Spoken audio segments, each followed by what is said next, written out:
This episode of Off My Shelf contains coarse language and adult conversation. Listener discretion is advised.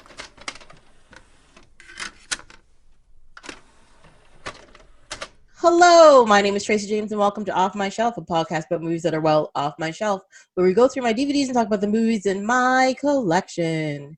In this episode, Mike Suderman and Leah Erbe are here to chat about two fantastic films in both the modern and classical sense. The movies are Fifth Element and Fight Club. Welcome! Hi! How are you guys doing today? Doing pretty good for lockdown at the end of November. So yeah, doing good. Cool. I just want everybody to know that originally this episode was just supposed to be with Mike, but Leah, after watching Fifth Element and Fight Club, had a few things to say, so she decided to join us, and I'm okay. The more the merrier. Yeah. Yeah, I think did you actually write? You wrote papers on Fight Club in college. I wrote at least one paper. Yeah. I took at least one course on masculinity in pop culture in general. And then we got into the toxic masculinity, and I spent a lot of time arguing with the instructor.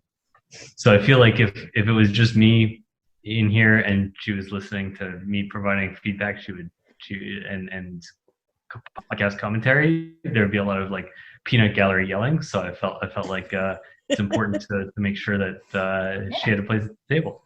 I will say I am okay with this. I am looking for. I didn't realize this went as far as academics, but that means you have like a serious breakdown coming our way, guys.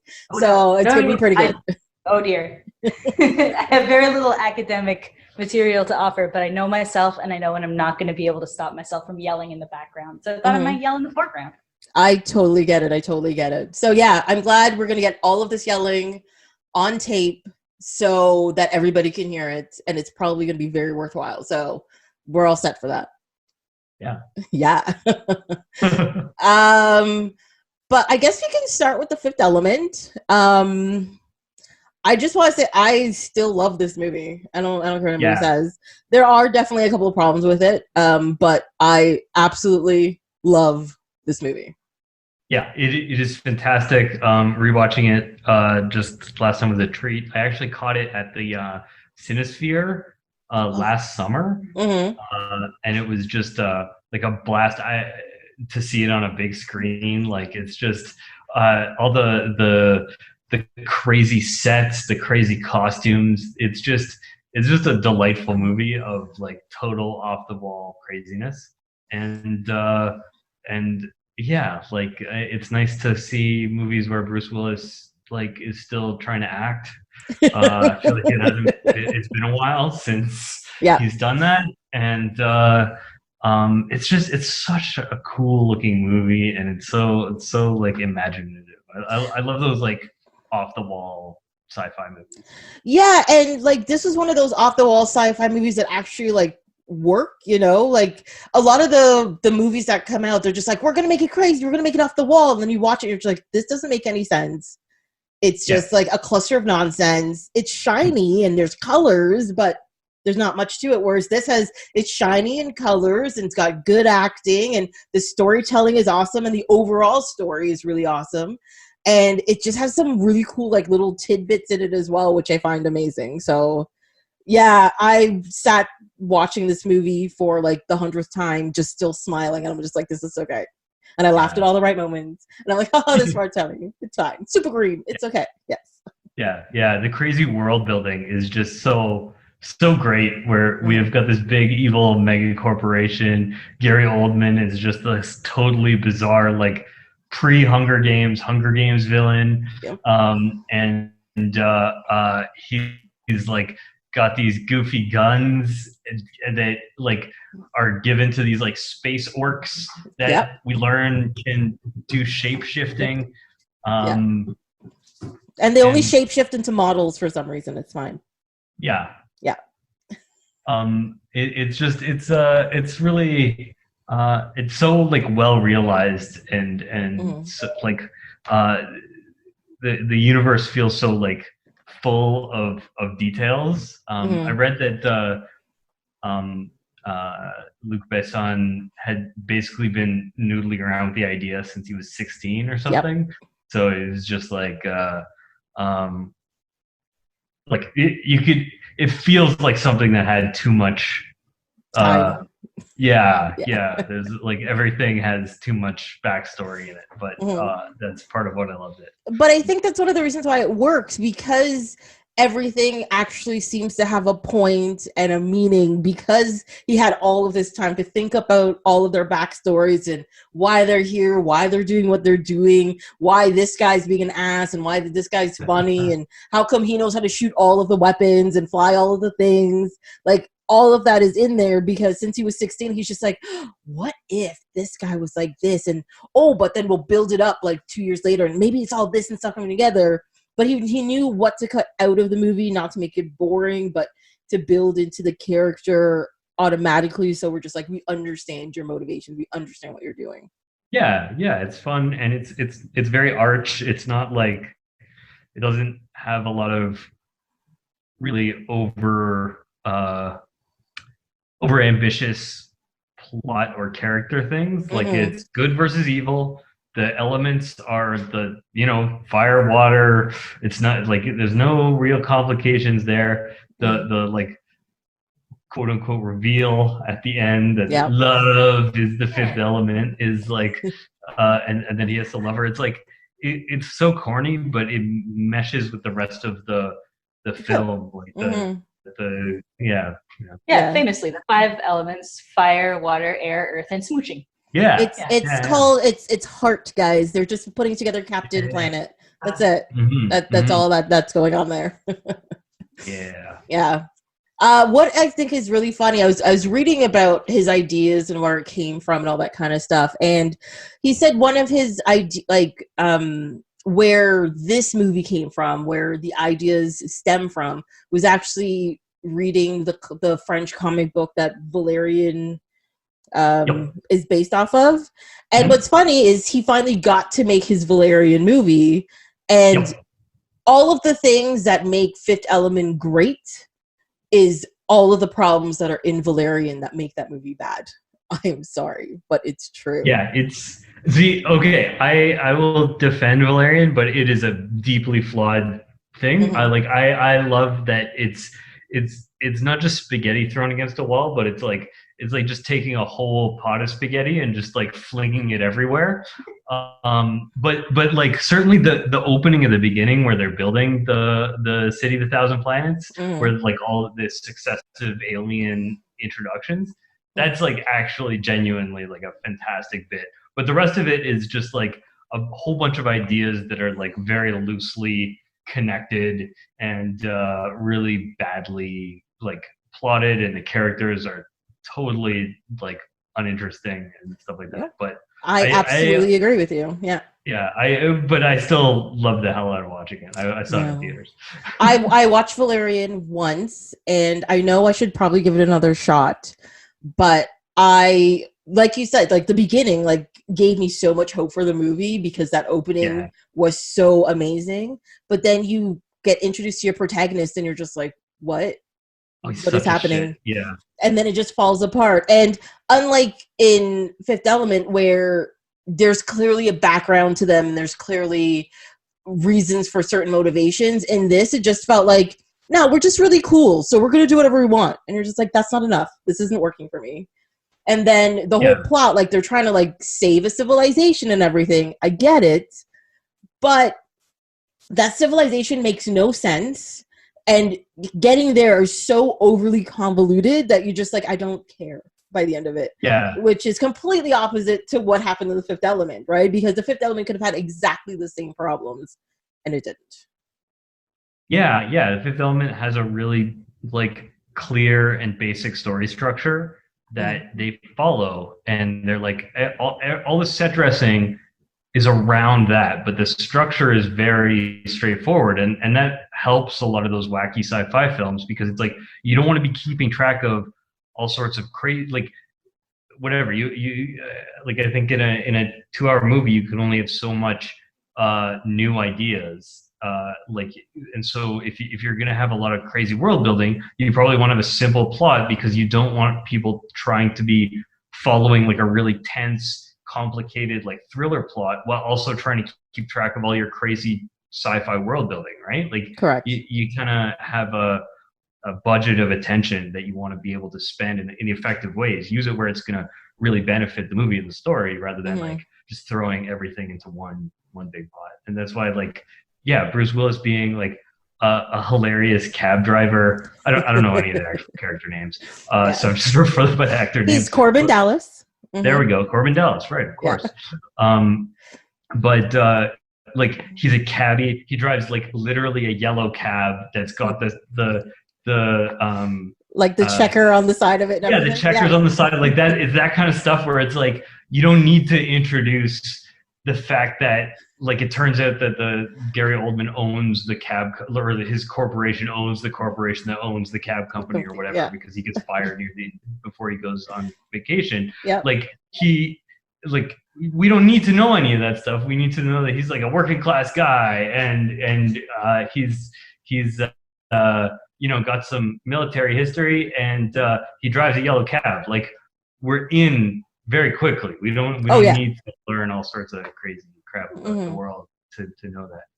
And so you can, from there, like, the weird adding on of the details is just fantastic. Like the cigarettes, I love. They're like individually apportioned, and they're like filter. 90% filter and like 10% actual cigarette. Yeah. It's just like, it's so, like, I don't even smoke, but I'm like, oh, that's no good. Like, so I'm just like that makes me feel sad. Yeah. And like stuff like the other thing I really liked was the Chinese food delivery hover boat thing. I don't know. I love so much of this stuff. Yes, that was Mr. Kim. I enjoyed for this movie, because I don't generally enjoy a lot of crazy world building stuff. Not something that comes naturally to me. And I have only seen this movie, I think, 3 times. I think this is my 3rd watch, and I love it. But I really enjoy that I can just step out of caring, and it really does not have a lot of sci-fi films like take themselves extremely seriously, and also have a real feel of a dude busting out all of his notebooks to tell me about the world he's created, and like, I often don't care. So this is like, I'm just gonna let Luc Besson like carry on his insane world building, but in the meantime, there is a lot for me to look at, and I have faith that the story is being handled by somebody who cares enough to make sure that it's on tracks and that the movie will get finished as I am watching it. Like, it's just a totally basic MacGuffin, like, hey, we got to get these stones. That's it. Movie. Like, it's just a chase, and then everything is built around that. We've all seen movies where like more than one faction is trying to get the same thing, and ends with Bruce Willis shooting a bunch of people. Yes. That's most of Bruce Willis's movies. That's what I'm saying. I didn't expect to be so impressed by the restraint. Yeah. Because restraint is not really a word that comes to mind when you think about this movie. Right, because it's like, in a lot of ways, very, very unrestrained. but it doesn't. You don't need to know the details of the religion, or like the world building of like who these weird metal aliens are with their like long faces, to know that it's like, no, we get the stones, and if we get the stones, we defeat evil as represented by a single ball of black fire in the sky. Like, there's no complicated, double crosses, really. There's no like there's bad guys, there's good guys, there's evil, there's good, and everything else. One thing I think I like so much about this movie is that it is so black and white, where you're just like, he's the bad guy, but I kind of like him. Like, Gary Oldman is evil, like the Joker. Like, Gary Oldman is that kind of character where like, you're a bad guy, but I kind of like you, but you are evil. There's no doubt about it, right? Yeah. And whereas like Milla Jovovich and like Bruce Willis and Ian Holm, like their whole thing is that they are the good guys, and it's very clear that they are the good guys. And but there's no like muddling, like none of the bad guys are like, oh well, maybe we're doing the wrong thing, and you know, change of heart, or no, I'm this way because my mom was mean to me when I was a baby, or you know, like there's no heartwarming backstory. There's nothing to humanize the bad guys, but there's everything to humanize the good guys. Whereas I think a lot of like, not just sci-fi, just modern films in general are just like, no, these are people. You have to know their whole story, right? Because people are bad for a reason. And you're like, sometimes people are just bad, you know, and there's nothing wrong with making bad people and good people. And it depends the kind of like story you want to tell, right? Like in a story where evil is defeated every 5,000 years by kissing Milla Jovovich, like it doesn't. You don't need a lot of nuance, right? you don't. You don't need the complex moral gray areas of you know, so some grimmer movies. You know, maybe we'll talk about later in the. Exactly. Yes, that's very true. But yeah, no, it's like it's all primary colors. It's all really good. It's like even the military is like slapstick, and everything is just like the president is just like professional brow furrower. Yeah.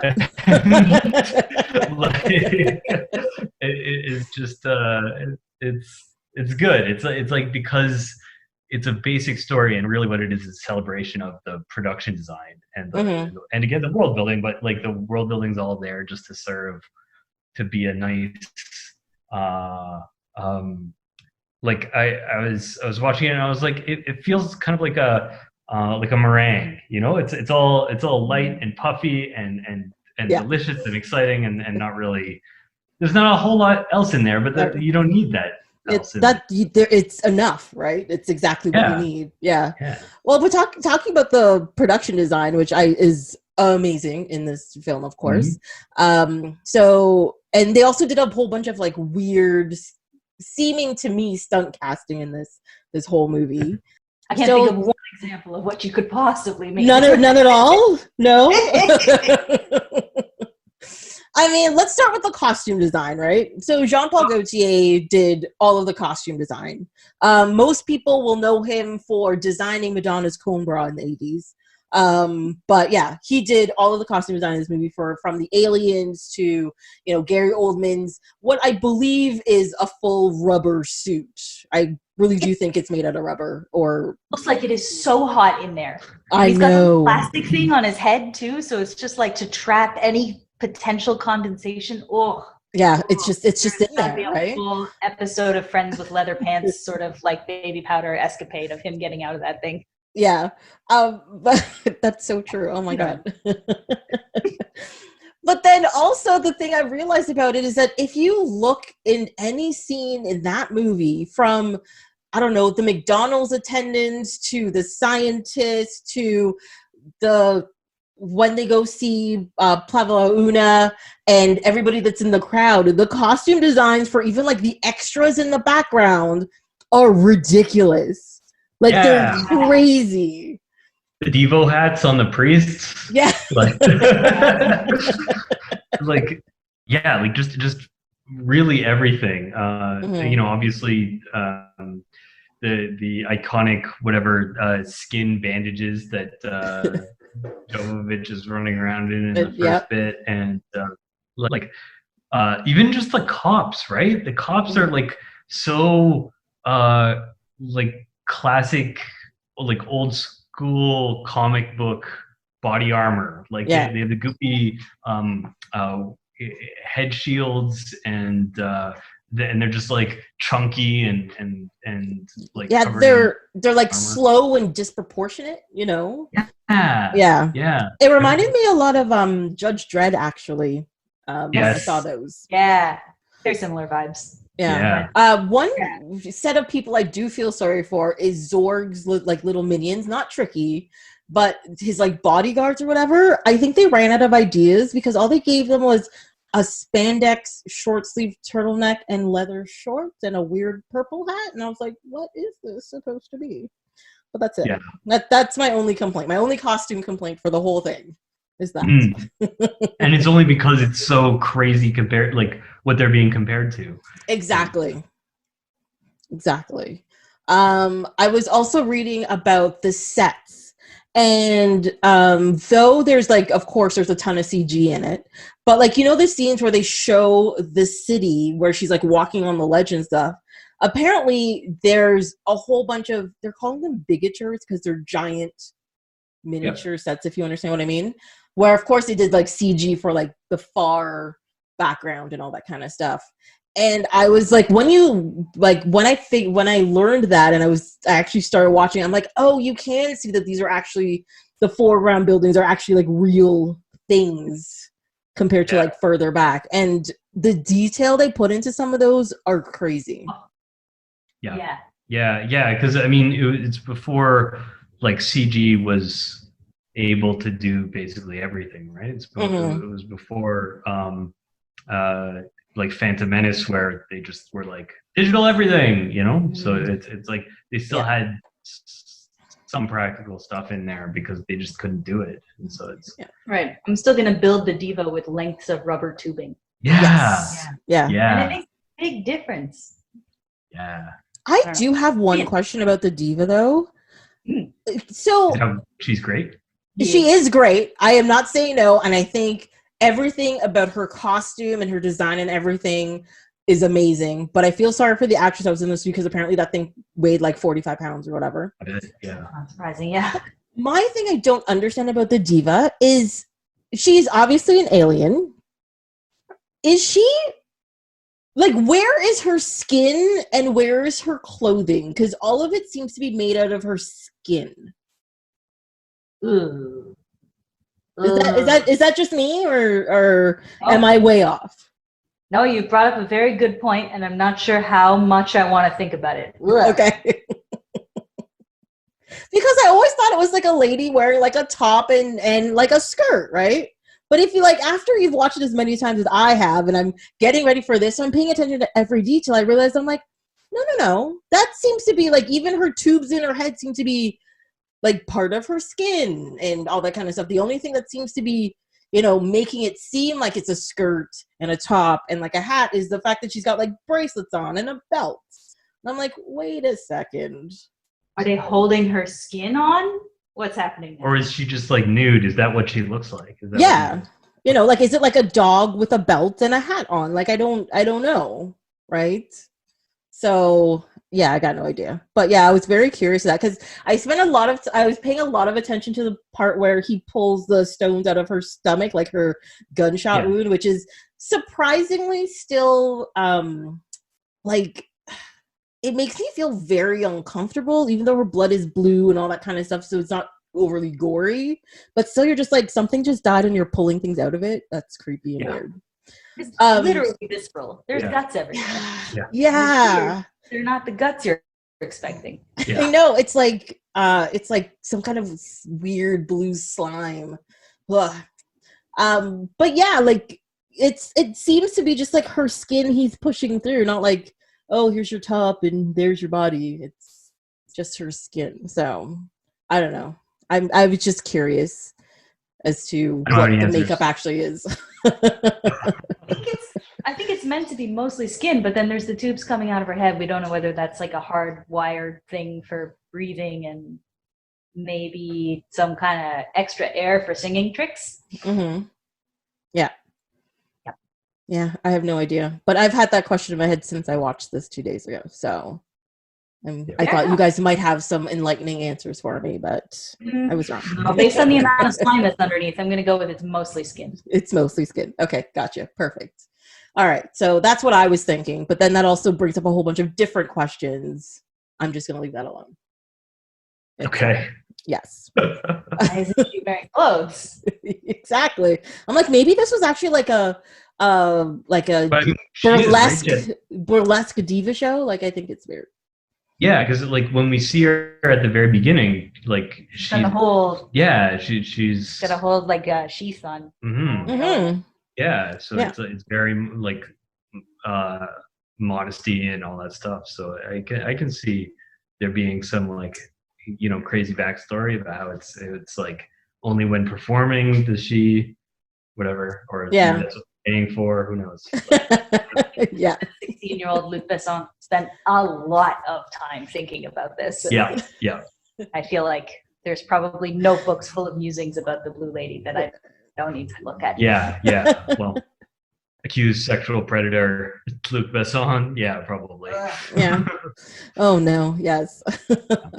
And the other thing about the Diva is, so of course, like the operatic was composed by Eric Serra, who was the composer for the film, and of course nobody can hit any of those ranges and stuff. And for years there's been a weird debate about like, is it a real opera singer, or was most of that done just like electronically? Apparently it's a combination of the two, where like, so they obviously the first part was sang directly by the opera singer that they hired, but she technically sings all of the notes of the song, and the parts where she couldn't possibly do what they did was they had her sing the notes but then splice it together, so that's why it does sound electronic at certain points. Yes. Yeah, so I thought that was a really cool tidbit. That's really cool. Yeah. When I recorded, if I may be permitted a small humble brag about my nerd cred, when I recorded the theme vocals for Earth Final Conflict, they did a similar thing where they sampled my singing the lick at the end of the theme song so that it could be repeated in any key.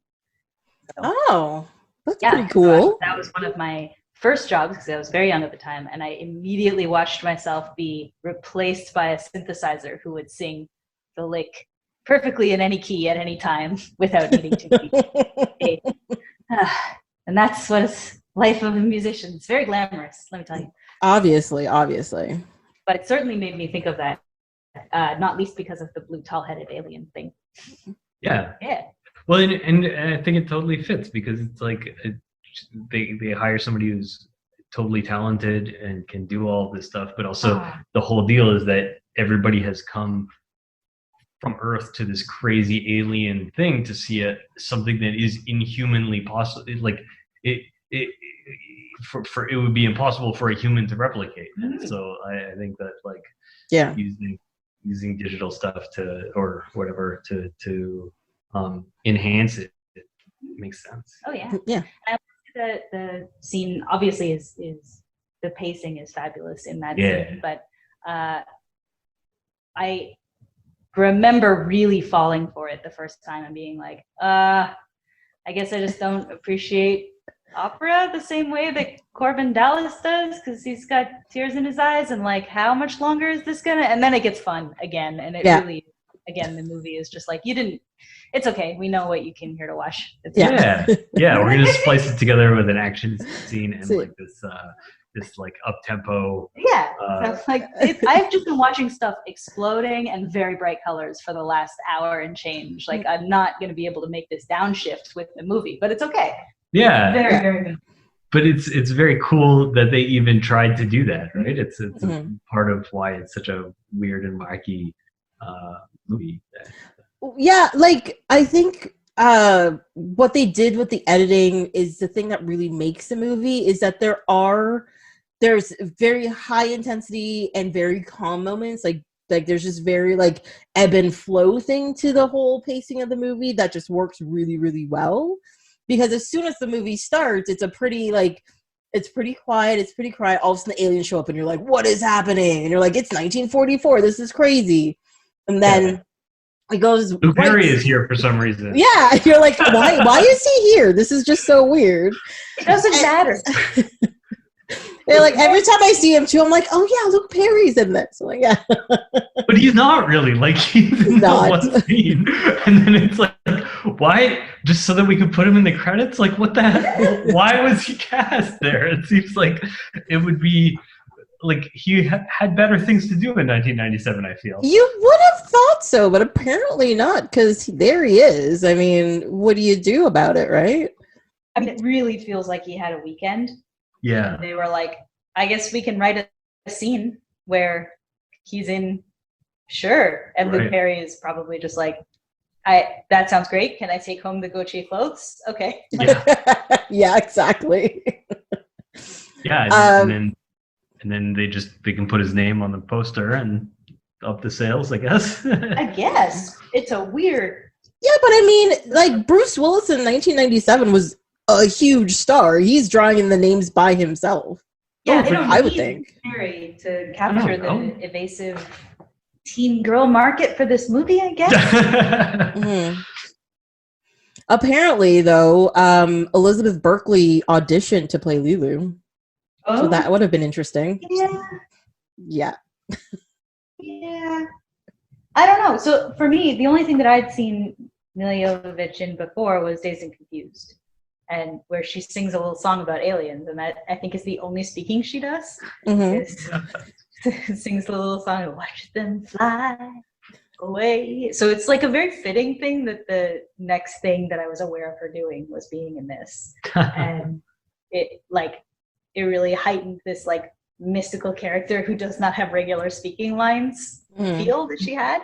And I just feel like it wouldn't have been the same, although I would have loved to see what they did with her hair. Yeah. Well, that's the thing, like when Milla Jovovich, like, this was the beginning of her career, right? Because like you said, in the other movie, she didn't really do anything, and she was just kind of like in the background and not really like a star. And in this movie, it's clearly that she is one of the focuses of the film. And I was actually surprised how much actual acting she does in this, like it really comes across, like even her talking in the divine language, like how she does it so like quickly, and like that's her native tongue is almost what she sounds like. And then there's a lot of like just emotion in her eyes and all that kind of stuff. So even from the first time I saw this movie, like I'm always surprised how much she does this early in her career and that well. Yeah. Although there are issues that I have with the character, but it's certainly not in her craft and ability in portraying the character. Well, yeah, she's a manic pixie girl, technically. I mean, she's the girl that's there, that's weird and wonderful, but the man has to save her for some reason, even though she's very capable on her own, and the story wouldn't work unless she is saved by this man who suddenly falls in love with her, despite the fact they technically have very little actual interaction with each other. You know what I mean? So yeah, there are problems there in the actual like love story, like the whole "tell me you love me" thing at the end. You're just like, but why? He shouldn't really love her. He'd been like, yeah, you're cute and stuff, but I need to get to know you better or something. Yeah, but like again, it's like I totally agree. But it's like the love is so corny because the rest of the movie is corny. Like it fits in with that like kind of fairy tale-ness of the whole film, rather than like you said, if we were trying to make realistic characters of these people with backstories and complicated feelings about the gray areas of morality, you wouldn't get it. But it's to go back to your point before, we're in Captain Planet territory here, right? We're not playing with heavy themes. We're playing with like goofy. Yeah, like you brought up the fairy tale-ness of it, and it's true. And so there's a parallel between that scene and a scene that's earlier in the movie where Corbin takes Lulu to see the priest. And the priest is like, Cornelius is like, wake her up. And she's like Sleeping Beauty. And for some reason, he's like, I'm going to kiss her, which just seems so weird. And it always makes me uncomfortable because I'm just like, why would you kiss her? I don't understand why kissing her was the option that you went with. Starting point. Yeah. Yeah. Yeah, but it still has that Sleeping Beauty effect to it, right? But that doesn't go correct. Whereas by the end of the movie, because of the adventure they've had and their interaction, you're like, the kiss makes more sense, but there's still issues with it. And it's true. They're bonded over their mutual trauma of having been through deeply frightening life or death situations. Exactly. At this point, we have all seen Speed, and we know that relationships built on this kind of experience don't last. Are you sure about that? I don't know. Those are the perfect kinds of relationships. I think there's the really excellent pop culture detective video about the Born Sexy Yesterday trope that explores this in a lot more detail than I am prepared to, certainly. And I think that gets the message across. So I'm content to sort of watch the movie as a product of its time. And even the fact that they give that small nod to the fact that he has this incredible misguided, maybe I'm a prince kind of feeling, and kisses her to wake her up, which is so, you're in a priest's house. I'm not religious, but it just seems extra creepy. The whole thing is wildly out of left field, and she wakes up and freaks out, which is very right. Yeah. Again, it's not to absolve the movie, which is still deeply problematic, but that little bit, right? I want to acknowledge the baby steps. Yeah. Also, right after that, she puts on that makeup with the Chanel makeup applicator, and just to take a wild left turn. Can we talk about that for a second? Yes, we can, for sure. Because there's a few things in that priest's home that I have questions about. Okay, you start. Go ahead. That is one of my questions. Did they choose that to match her hair? Or do we think the priest has like a couple of these, the way that like a really considerate single man thinks about putting a lid on his bathroom trash, right, in case his female friends come over? Does a really considerate single priest just think about like, what if I rescue a princess and she has a darker complexion? I better get 2 or 3 of these just in case. Do we think it's a single complexion, or do we think that it's a machine that like reads out the hair and skin tones and, I don't know, eye color, and then like applies as appropriate? This is my other question. Is it a smart applicator? Yeah. Because they're already you can get your foundation tone. I am instructing Mike about this. You can get your foundation tone custom blended, and they will Pantone color code your skin for you when you do it. So it seems weird and corporate in all of the ways that like society is headed right towards that part of the Fifth Element. Like I'm ready for that part. I don't know about like flying cars and the whole rest of it and the aliens and the evil or anything. But, like, if I could just, I feel like we're so close to that one thing. Yeah. Well, I mean, so like that has to be some sort of smartness to this device in the first place, because she doesn't know what she's putting on her face. She puts it on her face with her eyes open, so I'm surprised she didn't get makeup in her eyes. But also the makeup lined up perfectly, smoky eye with a little red on the top, and it was perfectly lined. So there has to be some sort of like I don't know, like face augmenting something for them to figure out where to put the actual stuff. Right. What was missing was either the young priest or Corbin Dallas accidentally putting it on as well, and then we would be able to tell, because like if they receive the exact same like color and tone on their eyes, then we know that it's just a single, like it does this one thing, and maybe it applies it really like intelligently, but it's always going to come out with those colors. Yeah. Whereas if it was if they had their own what is Zorg's makeup going to look like? This is fan art. I did not know I needed a. Yeah. Well, the thing, but it's so. You have to realize the only person who's out of place in that time period is Lilu. So all of the other men in the group would know exactly what that thing is, because even when the young priest comes out, he's just like, oh, and this is, and he does one of those things. It's kind of like Stallone not knowing how to use the 3 seashells. Like everybody else knows, it's fine, but you know how to use the 3 seashells? He doesn't understand any of it. So it's the same thing. Yeah, absolutely. Mm-hmm. It's a lot of fun just to see those all those details about all that. Yeah, well, because even Zork's secretary had a Chanel thing that was for her nails, and she just put her finger in it, and it came out of color. So, do you have to? Yeah, right. So, are those nail polishes where you have to buy one that has a different color, or does that thing automatically do different colors? I don't know. Oh. Yeah, I mean, if we did it today, it would be like a Keurig, right? Where there's a non-recyclable, highly toxic cartridge.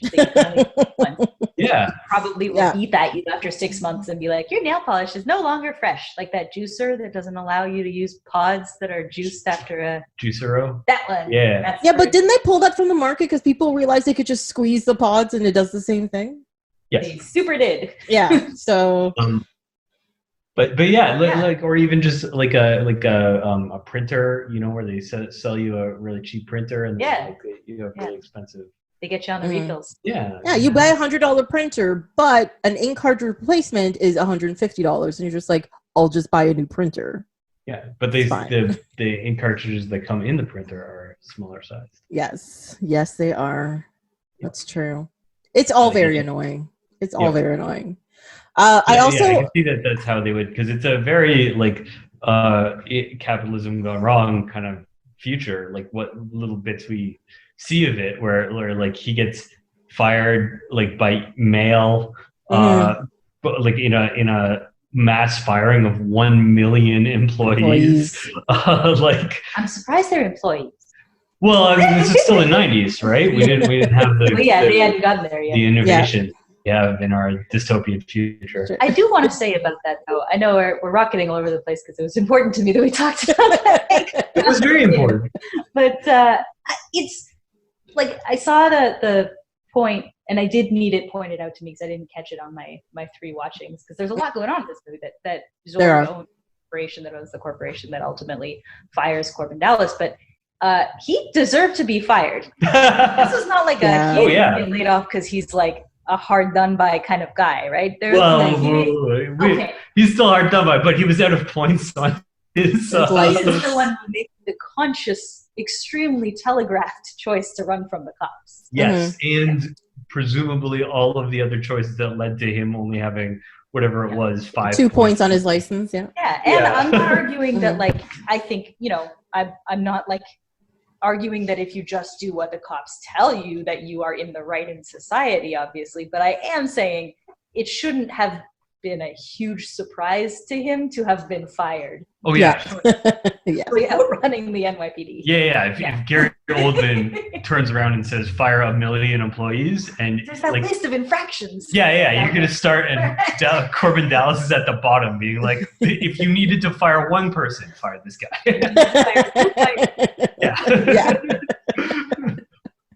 Yeah, that's true. He was not a model employee in any way, shape, or form. Yeah. I was also really interested, and maybe we'll come to this at a different point, but in the voiceover from his mom, who I just feel like it's a weird thing to lend so much weight to. I know, Mike, you were talking about when we were watching it, just they end the movie on the voiceover from his mom. And there all the time. And for a movie that does so much stunt casting, I was surprised that it was a bigger name. I thought it was very effective. I saw the name of the person. I was like, who is this? I have no idea who this is. Yeah. It's all of us. It was, I feel like if it was someone too recognizable, it would not be as effective. It needs to be, I don't know. It's just, there's something so 90s and written by a teenager, where the biggest action hero you could think of was has won gun battles and air dog fights on 2 planets by now, is still being berated by this voice, this faceless invisible omnipresent mother who can somehow find the president's phone number. There's no which is so weird. One thing I found really weird too is that when he goes by Victor Cornelius's like residence. He's like, I found your name in a phone book, and I was like, I'm sorry, what? Yeah. It's 2244 and you're flipping through a phone book? What are you talking about? This isn't right. Makeup comes in a cartridge. Phone numbers are still printed on trees. Okay. Yes. So, sorry, we're back at technology. Okay. So, the other thing I found really interesting was the microwave, I'm going to call it, where she poured a bunch of pills into a bowl, shoved it in, full turkey dinner comes pressed a button, and it was like a millisecond. It's like, boop, and it's finished. Yeah. And a whole turkey dinner with like potatoes and beans and everything comes out. Sorry, it's chicken, because she yells chicken like 12 times. Oh, sorry. Yeah. And I was just like... It was just Thanksgiving. We're all thinking about turkey. We're all thinking about turkey, yeah. But my question is each pill she poured into the thing a different item? Like one pill was the chicken, and one pill was the beans, and one pill was the potatoes? Or is it just like, you get what you get? Like, no, I think it's probably a little bit like the Keurig thing again, where it's like, but not like the regular Keurigs, but like those fancy ones where you can get like cappuccinos or whatever, where they have like one pod for the espresso and one pod for the froth, and then like, so probably it's like, you put in these two beans or these two pills, and that's the beans, and then you have to put in like one whatever like rehydration pod for every 7. It's probably really complicated, but because she's a perfect being, this is my headcanon. Because she's a perfect being, just what she randomly chose was impeccably perfect. It was exactly what it needed to be. Because she just innately knows how to do this. She's able to feed herself in any part of the universe at any point in time, because this is part of the universe's ability to fight off evil. I think this is 100% exactly how I interpret that. So she knows. Go ahead. Yeah. We have not explored this headcanon is new to me, and instantly answers a lot of my questions. Does the universe then also bring her big dumb dudes? Corbin's Dallas, if you will. Almost certainly. Yeah. No. I think that there would have to be, because it can't work without the love, right? So it's like, if she had, the priests, that's not going to work, right? Like, I don't know what their weird Diva religion is about, like whether they have any kind of like chastity or anything, but certainly. I am imagining what a Jean-Paul Gaultier chastity belt looks like. Right? Yeah. Man famously worked with tin cans. Yeah, probably fabulous and very sharp edges. Yeah. Not good. But my point is, like, you need like, if everything, all of the crazy death-defying stuff was required so that we could at least get, this fairy tale explanation about why they love each other, even if that's not even realistic. But like, then not only does the universe send her dumb dudes, does the universe send adventure? Does there have to be a villain? Does there have to be a whole thing? Because what if everything had gone perfectly right, and then like, they're just like sitting there and she can't fall in love because she's, not there's been no adversity. Then suddenly the universe implodes. Well, okay. So on that note, I want to deep lore, folks. Well, a lot of time. Okay, so I think like whatever alien the Diva is, they seem to be empathic or telepathic, but also know the future, right? Because it's very clear when she's on stage and she's crying, she knows her assistants are dying. She knows something is going wrong. And she swallowed those stones, or, surgically inserted them or whatever, because she knew she would be there, and she knew her life was about to end, and they needed to be with her physically to get them to Corbin, right? Yeah. And I think that's part of the overall, like, the universe has a plan thing, because if the universe didn't have a plan, there'd be no way to tell the future. And So, like, all of that was part of the big plan to push things in motion. So 1, 2, 3, 4, 5, 6, everything lines up, and we save the world. Yeah. I think that makes perfect sense. If Chris Tucker hadn't been there in exactly doing that show, then the entire universe would, like, he also provided. Well, he was the fire, except I mean he didn't actually provide it. Yes. Holding the fire, he was adjacent to the Firestone. Yes. Like it's all an intricate, deterministic web of universe cohesion. Mm-hmm. Well, I mean, even with Corbin, through all of that, he had his single match in his pocket, which technically didn't make any sense, because if you watch the scene where you see the single match being had, he is smoking in his apartment at home. He opens it. There's two matches. He takes one out, closes it, and puts it back on the shelf. So how did those matches end up in his pocket? Okay, I'm sorry. I really have seen this movie like 100 times, so it makes no sense. Okay, as somebody who's not super organized and who used to smoke, I would consistently have matchbooks rattling around with one match left at the bottom of every purse. At every purse. Yeah, I don't think that's his only matchbook. It just he seems like the kind of guy who maybe is at a point in his life where, like, metaphorically speaking, he's down to his last match, but he has matchbooks kind of everywhere. He's down to his last match, last nerve, last snack, last job, everything. Everything's over. Yeah, exactly. Last point on his license, last individually served cigarette. Yeah. But Corbin actually has a pretty sad backstory, because he was part of an elite squad in the military who his whole unit died. He's the only one left. He was out of the army for the last 6 months, but his wife left him for, oh my God, I'm gonna forget what it is. Like his accountant or something. I don't know. And then he's divorce lawyer or something. Yeah, that might be it. Yeah, and then he's stuck in this tiny apartment with this very pretty cat, and it's very odd. That's his life. Yeah, I don't know. But again, like, we don't know a lot about Corbin. We don't get a lot of those details about, like, why his unit got killed, what his, what the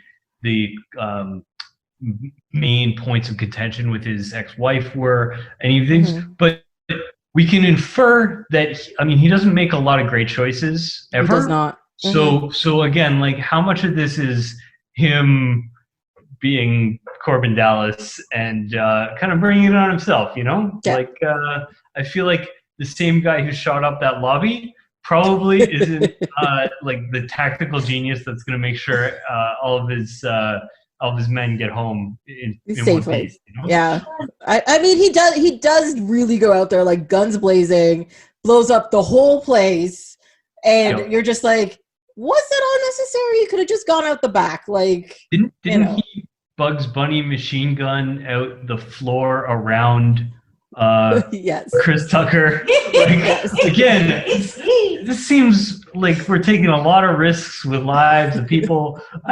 What I'm saying is, I understand your point about his backstory, but I feel like there's a lack of. I don't need a lot of sympathy to allow me to continue to enjoy the movie. The movie, yeah.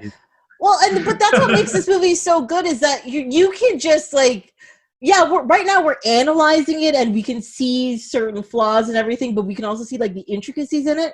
But this is, like, the kind of perfect movie that if you just want to enjoy something that's both, has great visuals and it's an enjoyable storyline, you could just sit back and watch it and be like, what? And then pick out the really cool details in it. And, like, even watching it this time, and I've watched it so many times, I found out who the voice of Finger was, and I was like, you have got to be kidding me. What's that?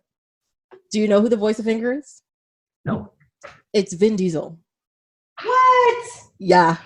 That's amazing. Because for years I'm like, I know that voice, but if you look on, like, IMDb and stuff, he's not credited at all for the voice. But it's his voice. That's incredible. Wow. Yeah.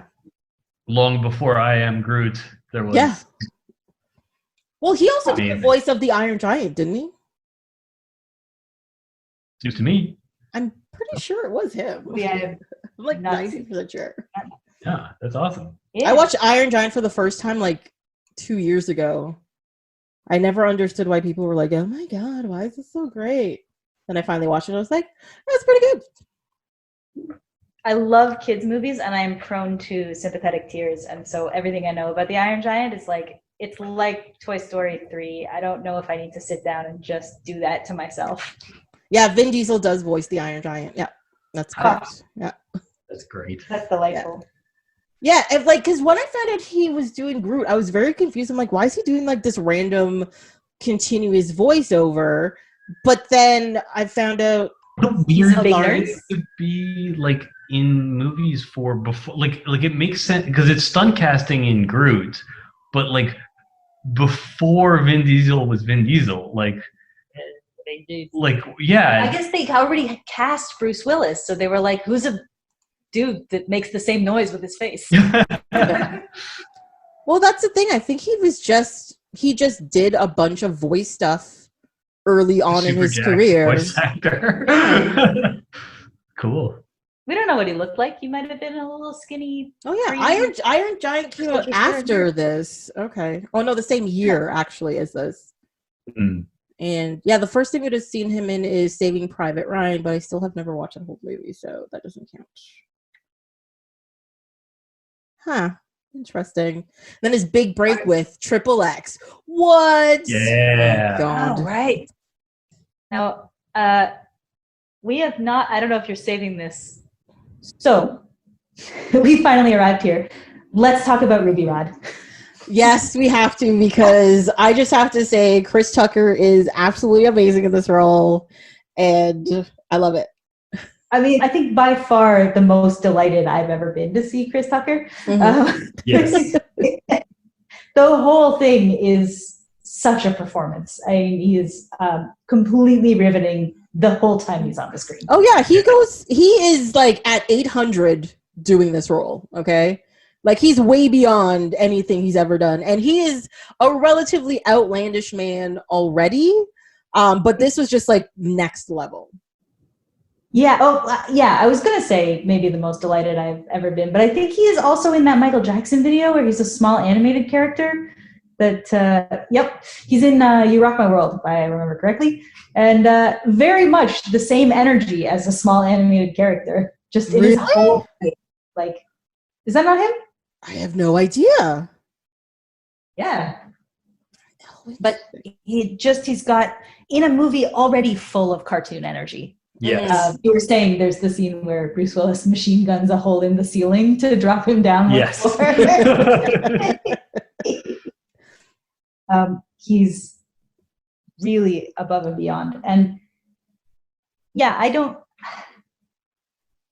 know that Prince would have brought nearly the same kind of frantic energy that I think the movie really needs, because I love this movie, but by the time they get there, I am ready for a little more than Milla Jovovich crashing off the walls and Bruce Willis kind of catching her. Yeah. Yeah, they needed a third heat. Yeah. Yeah. Also, I think we looked this up before, but Prince was back to being Prince after being the symbol. Or the artist formerly known as Prince. Yeah. So anyway, it's just at that point, yeah. Prince was in his journey.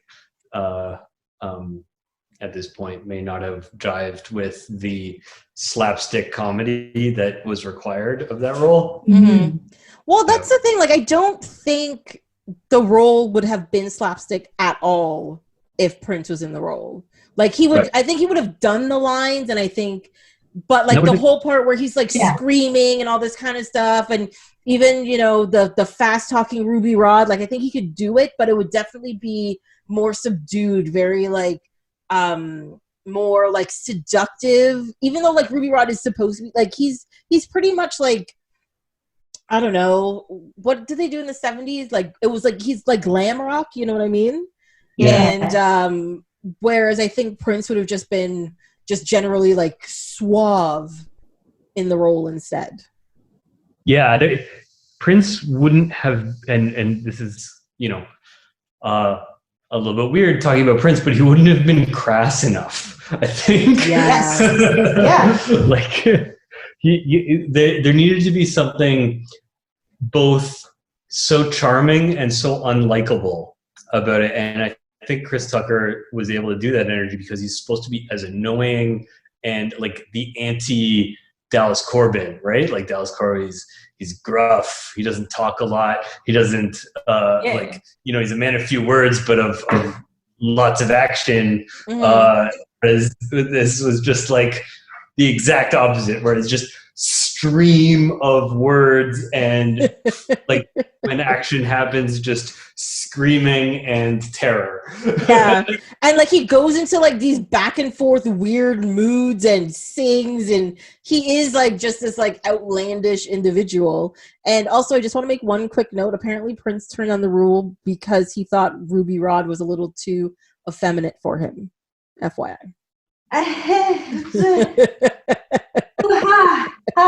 What? So I'm saying, well, about his journey, you know? Yeah. Like It's his journey. Yeah.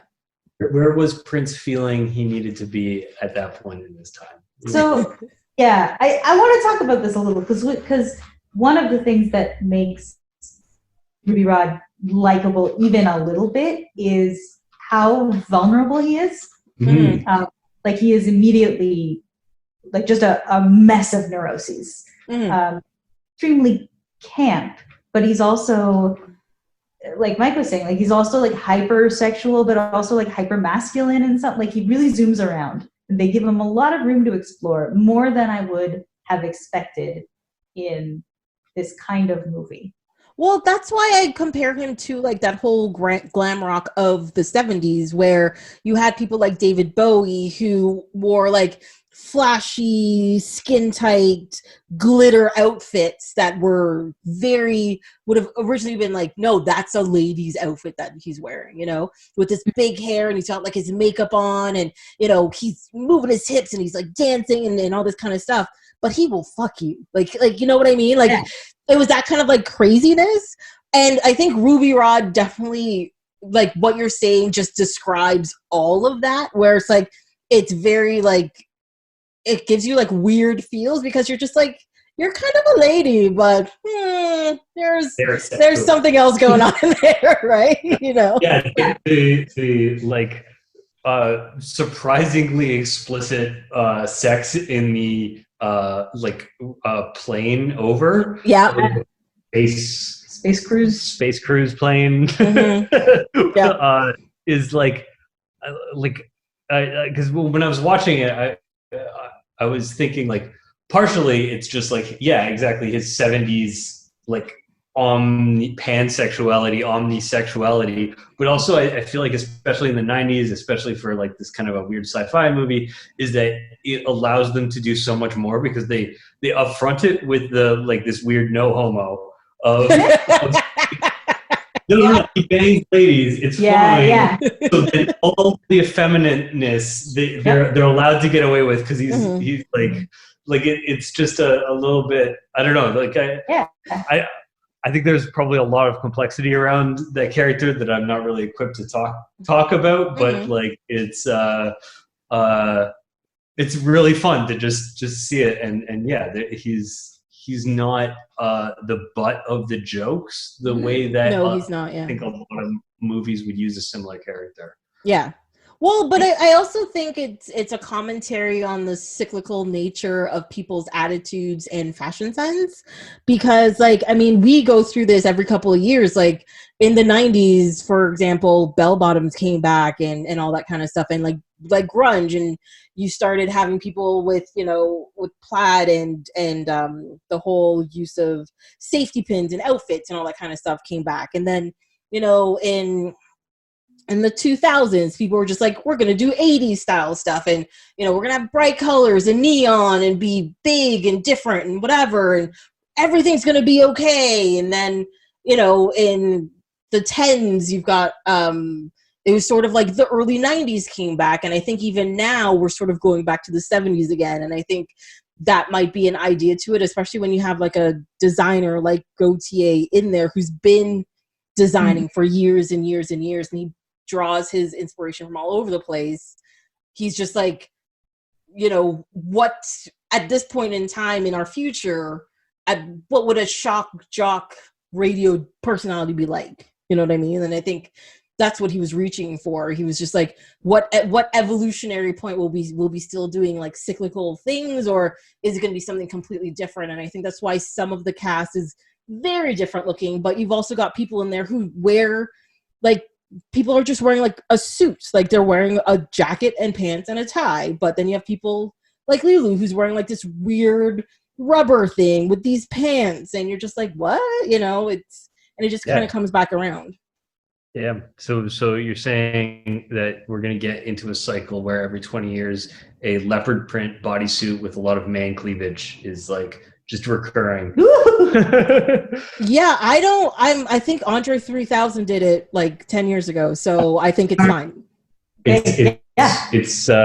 It's due for a comeback. Exactly. But I love the character Ruby Rod, and I know there's a lot of like sci-fi purists who are just like, Ruby Rod is stupid and ruin the whole movie when he shows up. What? Yeah, I've read lots of articles like that. There are sci-fi purists who this is not a movie for a sci-fi purist. This is a movie for like you watch a lot of cartoons. Poor Ruby Rod ruining this movie about a taxi driver saving the world with stones he pulled out of an opera singer, shooting a beam of love into a sentient angry ball of ooze. Yeah. Like, all right, I'm sorry that we're taking you out of the movie. Yeah, it's probably just they had strange and uncomfortable feelings when Ruby Rod was on the screen, and they didn't know what to deal with it, and so they turned them to anger because that's what men do with their vulnerability. A person of color in a dress making me feel all kinds of things. Yeah, yeah. He's allowed scared. No. We're supposed to talk about toxic masculinity next. Well. But that's the thing, like, I think the masculinity in this movie is not like, I know, like, you're saying that the people who didn't get it have toxic masculinity, whereas the characters in the movie are not. I'm brush because it suited my little comedy bit there. Yeah. I'm sure they're all nuanced individuals with many varying opinions, and I don't want to alienate anybody. Yeah, that's true. That's true. But you know, I don't mind getting a little controversial, I must admit. But one thing about the movie, I realized that despite the fact that the real hero of the film is Lulu, who's female, the real protagonist of the movie has to be male, and everybody around her is male. Fine, whatever.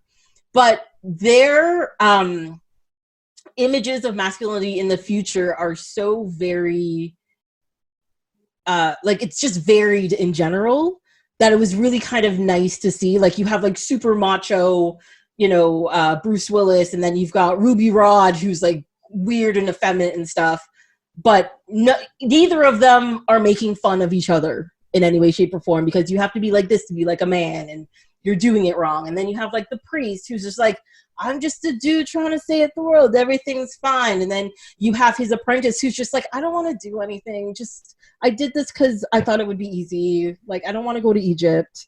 Like that kind of thing. And then you just have like this crazy bad guy, and I love it. Like, I just love everything about it and how easy the content is. It's not offensive, Yeah. Like, even just a small thing, like whatever they were called, the space orcs, the Mongoloids, I think. Is that what they're called? Okay, I know the original aliens that are protecting the planet are called Mondachioan. I know that. Why is that the thing I remember, but I can't remember what the other ones are called? Yeah. Anyway, but they when they're trying to sneak on, they're Mongoloids. There you go. Mongoloids. That's one letter away from being highly problematic, but that's okay. But the fact that when they're trying to sneak onto the cruise ship, they turn into those like the couple of like punk rocker types when like one of them's in a thong, and like it's just, I don't know, it's just like the traditional like creatures that they represent in other movies wouldn't have turned into that, you know? Like, that's true, yeah. Well, so just so you know, that girl with the tattoo on her head is an actual model, and that tattoo on her head is real. There you go. That's cool. Yeah. What's her name? I wrote down her name somewhere. Her name is Eve Salvale. There you go. I remembered her. Also, the Canadian model, Stacey McKenzie, is the first flight attendant you meet on the plane. So nice. She's there as well. Yeah. And then there's the black guy who's like the guy serving like the wine to Ruby Rod, like the champagne to Ruby Rod. And he's like, like to that guy. That guy's also a model, and his name is Vladimir McCary. That's right. I looked all these things up because I'm like, I remember all of these people being models, and I was right. Yeah. Yeah. I mean, the movie is full of striking faces. Like a movie that's like not afraid to explore weird, fascinating faces that are like a little bit off-looking. Yeah. Well, I mean, what do you think about like Tricky, for example, which was a weird hire in the first one? You're like, why is Tricky in this movie? This makes no sense. But he is just kind of interesting, despite the fact that he does very little. Mm-hmm. Yeah, exactly. Well, and it further offsets like Bruce Willis, who's kind of a, you know, potato face. I don't know.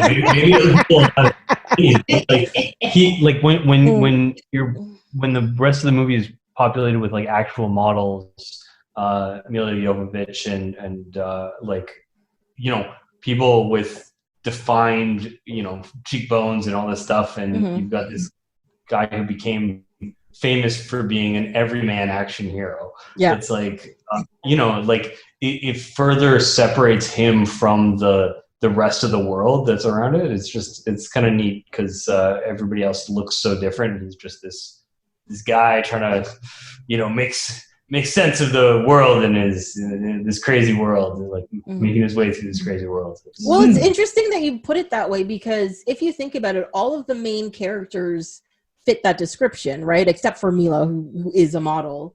But if you think about like Ian Holm, for example, or you think about like Gary Oldman, or even like Chris Tucker, like they're very, it's not even average looking, but they're very like, you know, like they're people, you know, I can aim to be that way kind of thing. Whereas like all of the extras, like the chick working at McDonald's with her red make, she was a model, you know, or like all of the flight attendants on the ship, they're all modeled, and you have like this world of these very pretty people around you, you know, and they all just kind of like stick out. They kind of like, we are different because of blah, blah, it blah. kind of makes sense if like if there's these makeup applicators, then like presumably there's deeper, like, you know, to get into the deep lore again, there's like more, there's probably a lot of really accessible, affordable ways to become beautiful in this world, right? Yeah, like, probably. Like that facial reconstruction, all sorts of like really basic stuff, that it would just make sense that everybody's beautiful. And then also it makes sense from the source material, like the Valerian comics and the other comics that inspired it. It's like, you don't draw, if you're drawing people who are ugly, they're recognizably ugly. They're purposely ugly. They're not, you know, you don't draw schlubs. You draw like very striking faces, either because they're beautiful or because they're something else. You know? Yeah, exactly. And I think it really, that kind of balance really works within like the setup of this very back and forth, like super bright or super dark or super bright, super dark world. Because even something as simple as when they go from above the fog to below the fog, that's a real, like, you think about like societal implications that means, right? Where, you know, you have to afford to get sunlight, for example. You have to afford to not be in the dark. And if you're poor and whatever, and you're below that fog, your life is not going well. Like, you're just in this soup of dark, dank depressionness. Whereas if you're lucky enough to be above that fog, you know, things are kind of good, it seemed like. You know, not perfect, but at least kind of good. There's at least McDonald's up there. There's McDonald's up there. And you can get Thai food or whatever. Yeah. Yeah, whatever. Straight to your door. Yeah. Mm-hmm. Straight to your window. What are you talking about? Sorry. And sorry, we're talking about, we've come back around a little bit to technology, and we talked about some of the really cool stuff that's in there. And I know earlier we brought up the idea of the, why is he looking up things in the phone book? But there's also a couple of other things in the world that you're just like, why do you think this will still be the norm in the future? Right? So, like, one of them, for example, was headphones. Oh. Everybody who has headphones in that movie has headphones that you see today everywhere. And not like ear pods, not like, because they all have wires, they're all plugged into something. They go over your head and circles around your head. That's it. They're regular headphones. You would have thought maybe they would have made them at least wireless, but they did not. And the other thing that really bothered me was they had payphones in the future. Why do they have payphones? Yeah. This is my question, you know? So, yeah, I don't know. Despite, like, the really innovative stuff in the movie, there's still some stuff in there that you're just like, you should have thought about that a little, just a tiny bit more. Just a little bit. Like, again, I think it's the yellow taxi cab thing, right? Where it's like, this isn't a movie that's trying to be like, 2001. We're trying to imagine what humanity really will look like in the future. It's like, this is Luc Besson's Sticky Teenage Notebooks. We don't. Yeah. Yeah. It's anything that is cool science needs to serve the vibe of the movie, right? Like we need to have weird like space critters that crawl under the ship that takes them to the planet. They're parasites. Yeah, they're like, we need those not because we think that like space parasites are going to be a thing. Like that's not a prognostication. It's because it's like, because we need Holm to sneak in there so that he can fall out of some wires because it'll be funny. Like,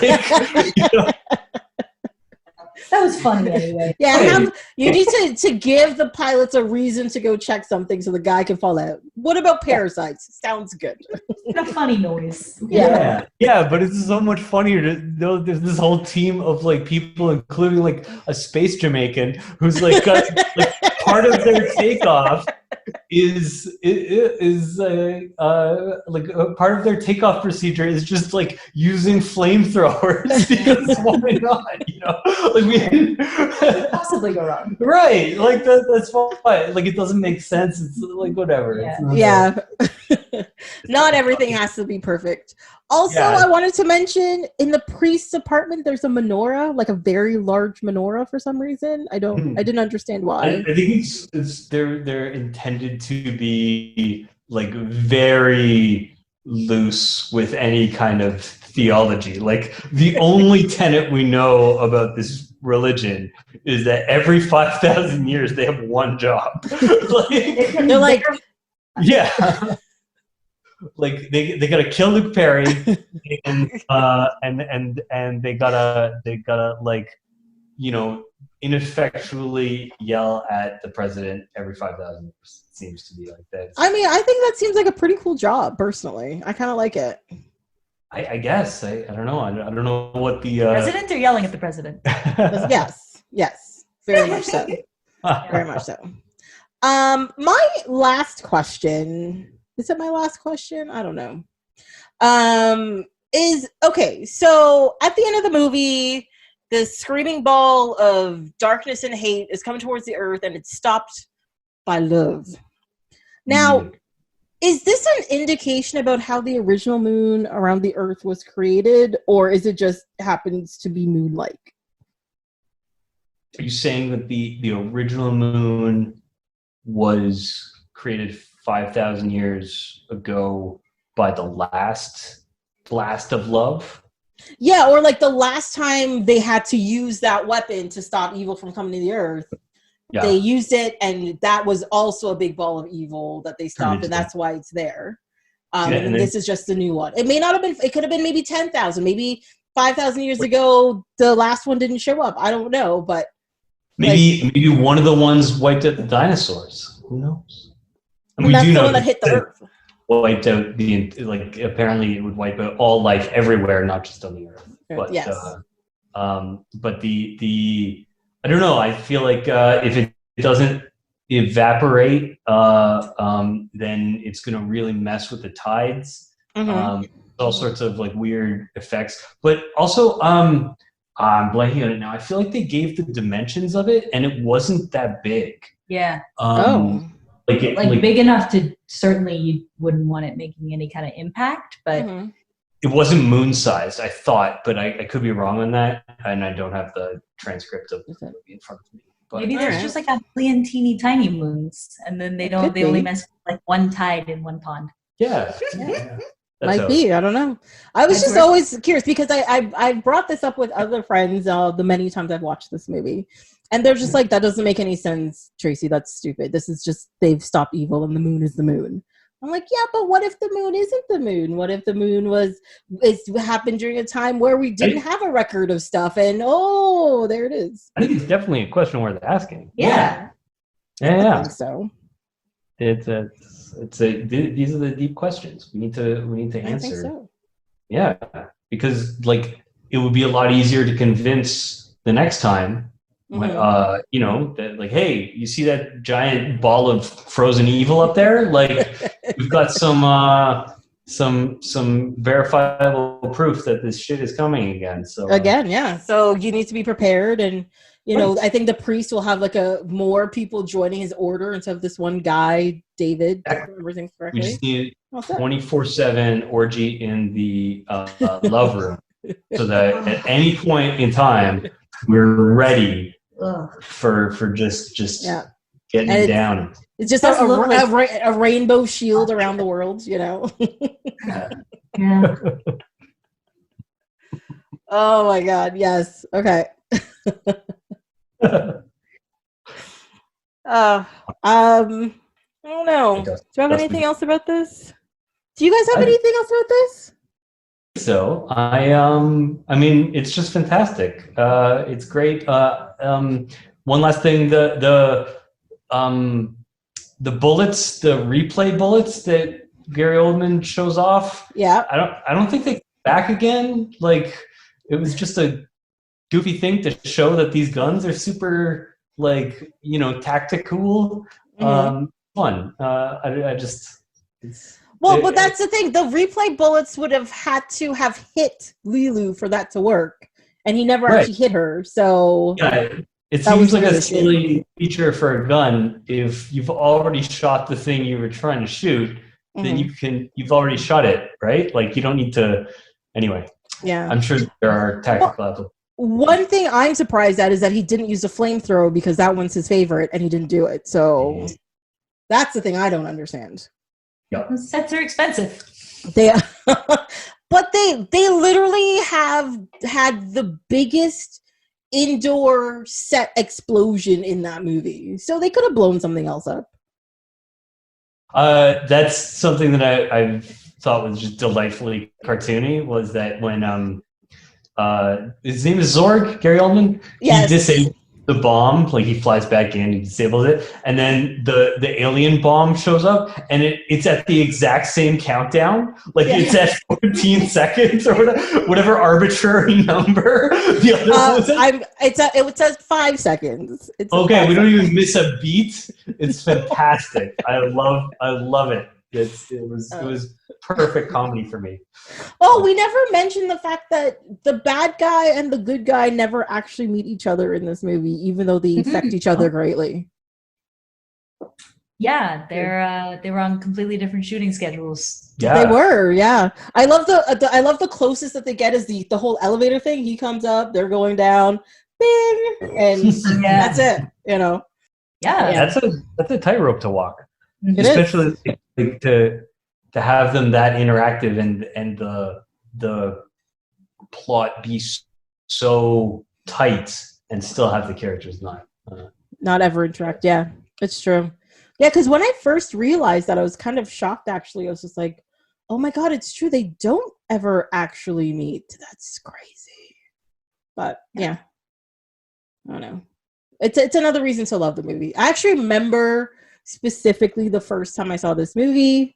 I was in the 7 and 410 cinema in Brampton. And I remember just sitting there watching the movie and just loving every minute of it. Loved every minute of it. Yeah. So great. Yeah, I feel like I might have caught it on TV the first time I watched it, but yeah. Yeah, I'm an old person. It's fine. I get it. I just didn't go to a lot of movies. I went to so many movies even as a teenager because I did at least one movie a week. It was a Tuesday night or a Saturday night. And bought like 2 comic books. That's how cheap things were back then. Comic books and movies. I could do both. It's fine. Man. Yeah, I probably didn't start going to movies regularly until like late in high school when I had a job. So I could start affording popcorn and stuff. Oh no! So see, we didn't go that far. We always snuck candy in, and there was no buying popcorn. That was like twice as much as the ticket to go see the movie. Yeah. Anyways, still love the movie. Amazing. Oh, it's an amazing movie. It's so good. It stands up great. Yeah, it does. I'm so happy that it does too.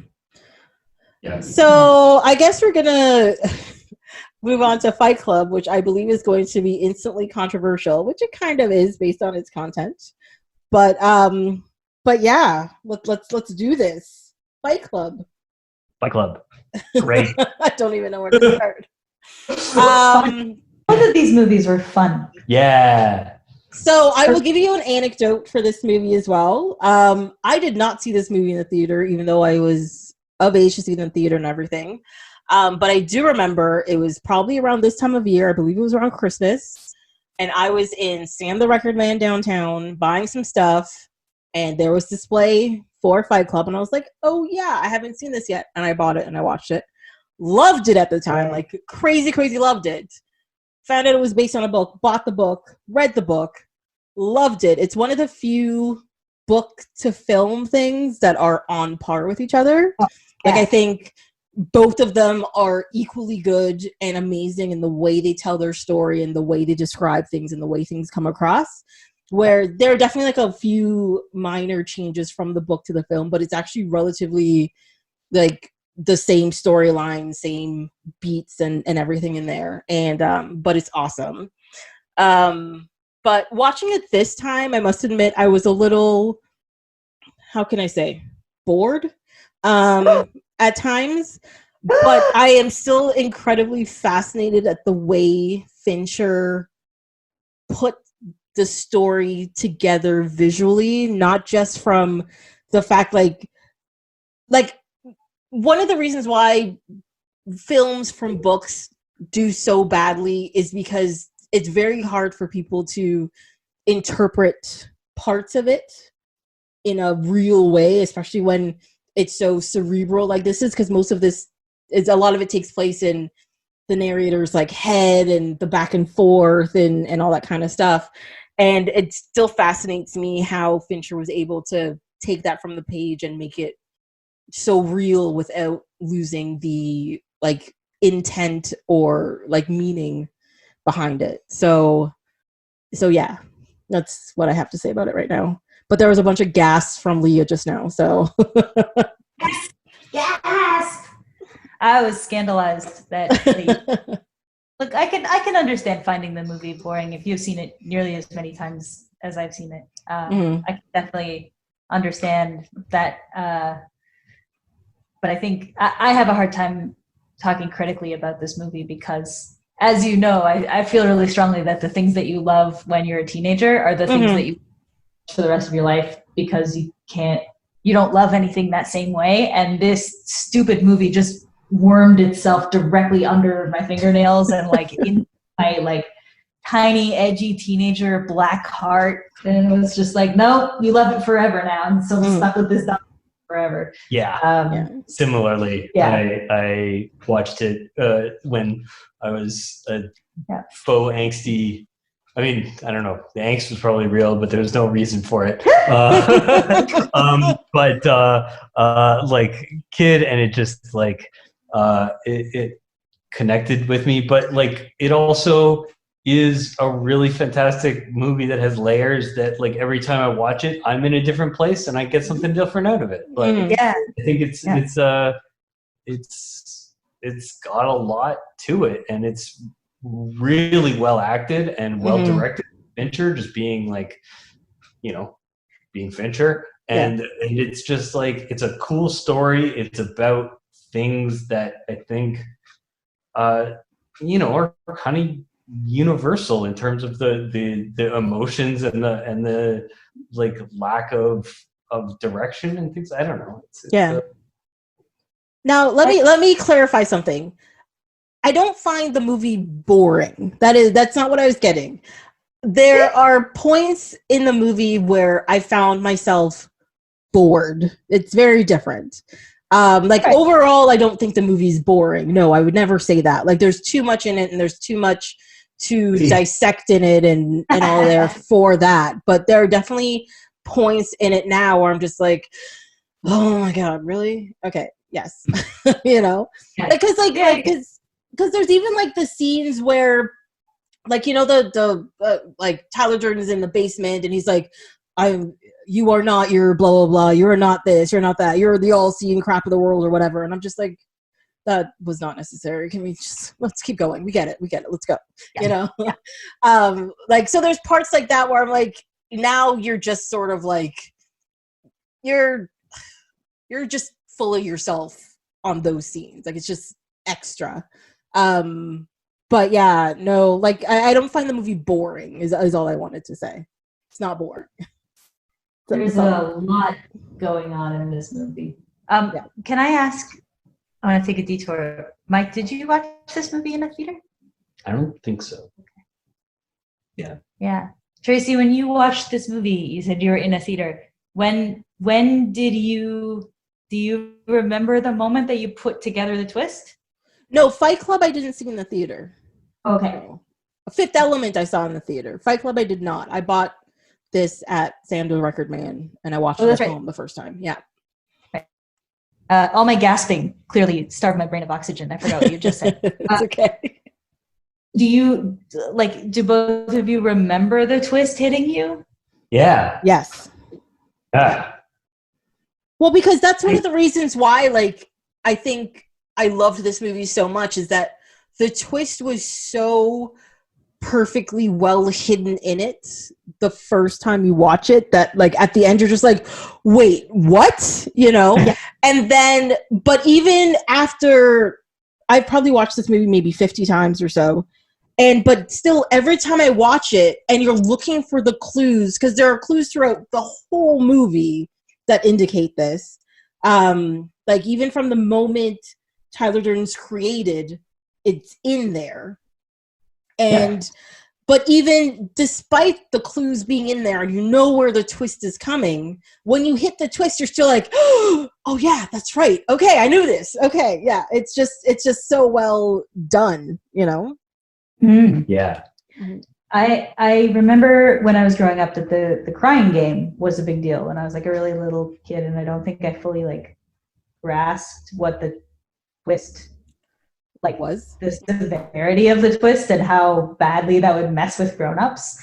And so I was not like, and I just also generally, when I'm watching a movie or listening to a story, like I'm not analyzing it the first time through. I'm like trying to keep track of people's names, and I'm just totally lost in the story. And so I am like the perfect audience for a big ballsy move like that, where somebody else would be like, what's with this movie? This is a weird movie. Something's happening. Like there are people who watch movies like this and they want to sort of poke around the edges of it. Yeah. And I was just like, ooh, it's a pretty picture. Because I'm gullible and I don't think about story structure when I'm watching a movie and stuff like that. And so, yeah, this was, and like I was a teenager. I just hadn't seen like I wasn't really aware of a twist ending as a thing that could happen in a movie because I just didn't have the like bulk movie watching experience. So I remember that as the first, like one of the first experiences of being just like full body thrills of delight at a movie. Yeah.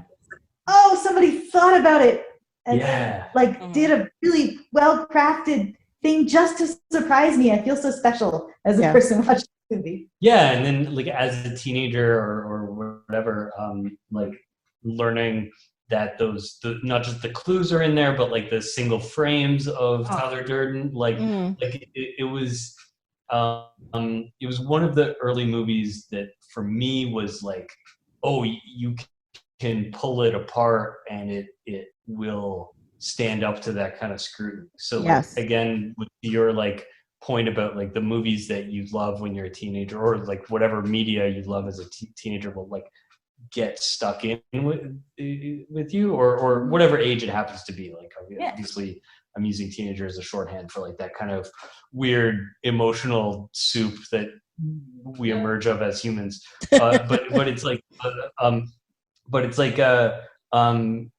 and so for me, that was one of the ones where it's just like, not only does it have this crazy twist in it, but it also has these layers, and it's a text that can be pulled apart a little bit more, and it's got like these secrets in it, and all sorts of stuff. So it was just, that experience was also kind of formative for me. And so obviously that makes the movie good, but also it's just about my experience with the movie, that like everybody's going to have a movie like that. And Fight Club was one of those ones for me. Mm-hmm. Yeah, for sure.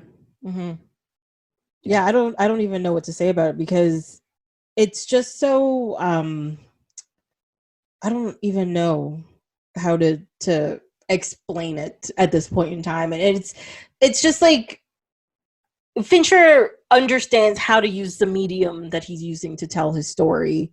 And he uses literally all of the tricks in the book, from, using film noir lighting to camera tricks for like, the single frame stuff that's happening in there, to, strange angles to understand character perspectives on a situation.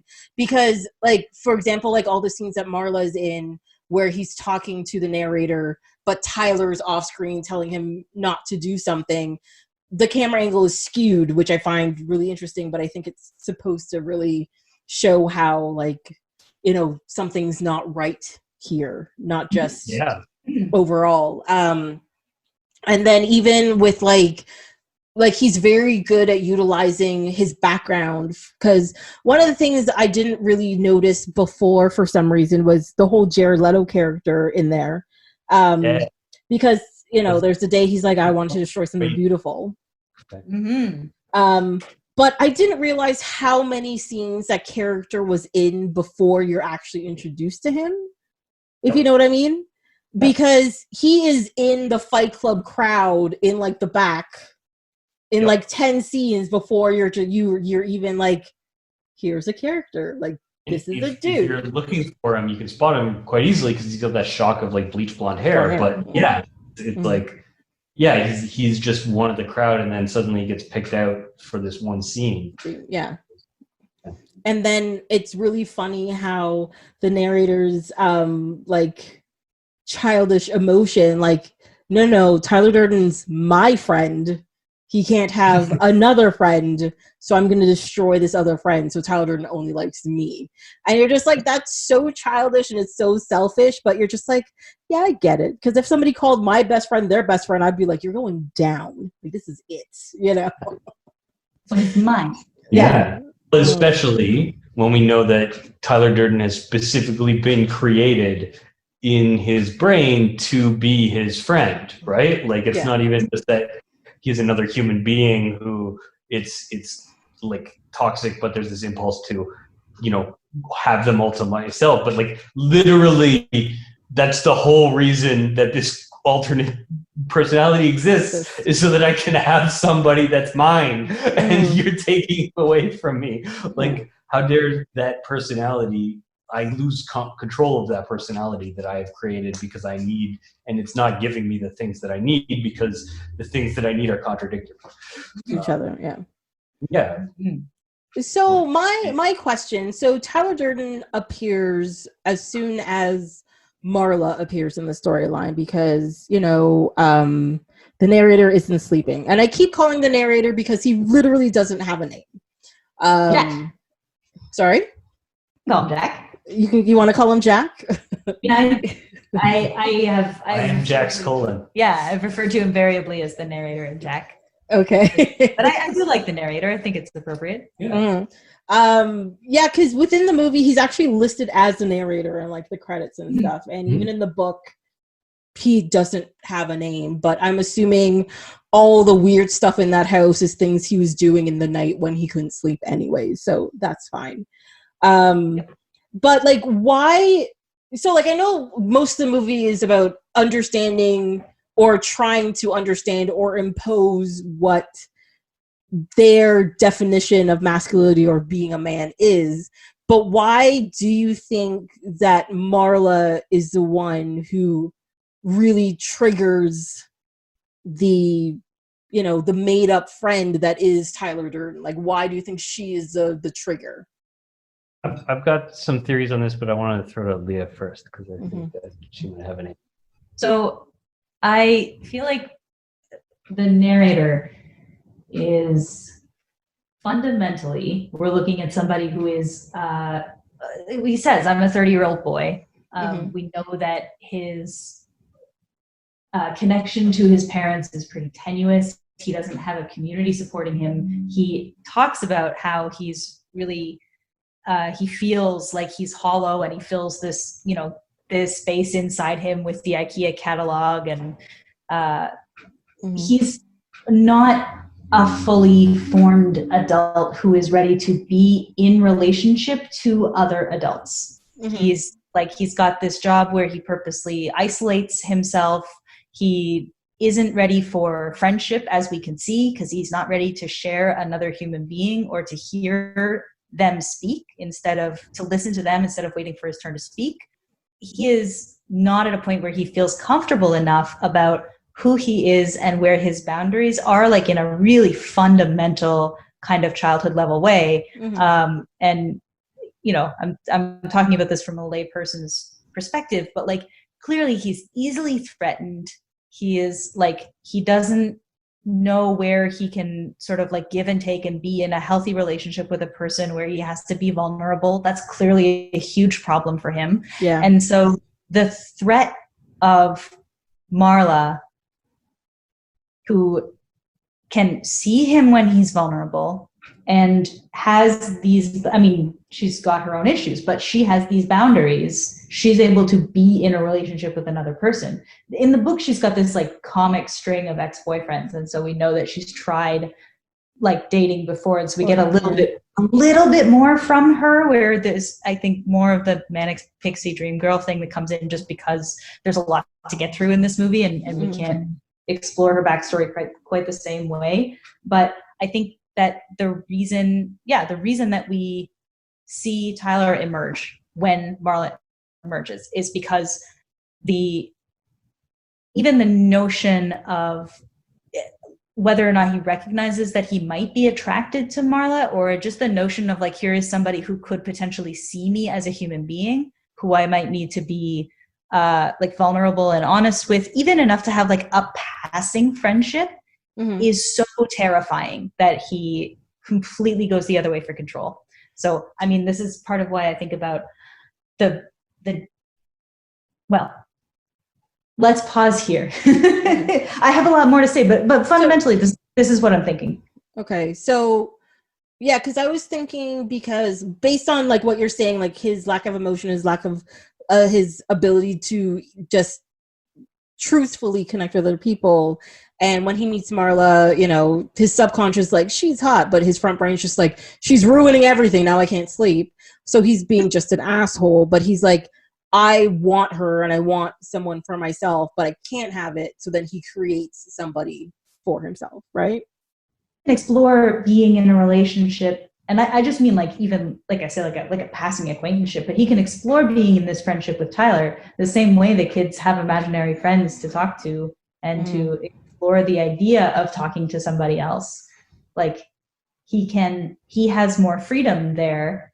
Well, he he doesn't have a lot of freedom because he doesn't know what's happening, but his brain creates Tyler as like a playground for him to work out what he needs to work out.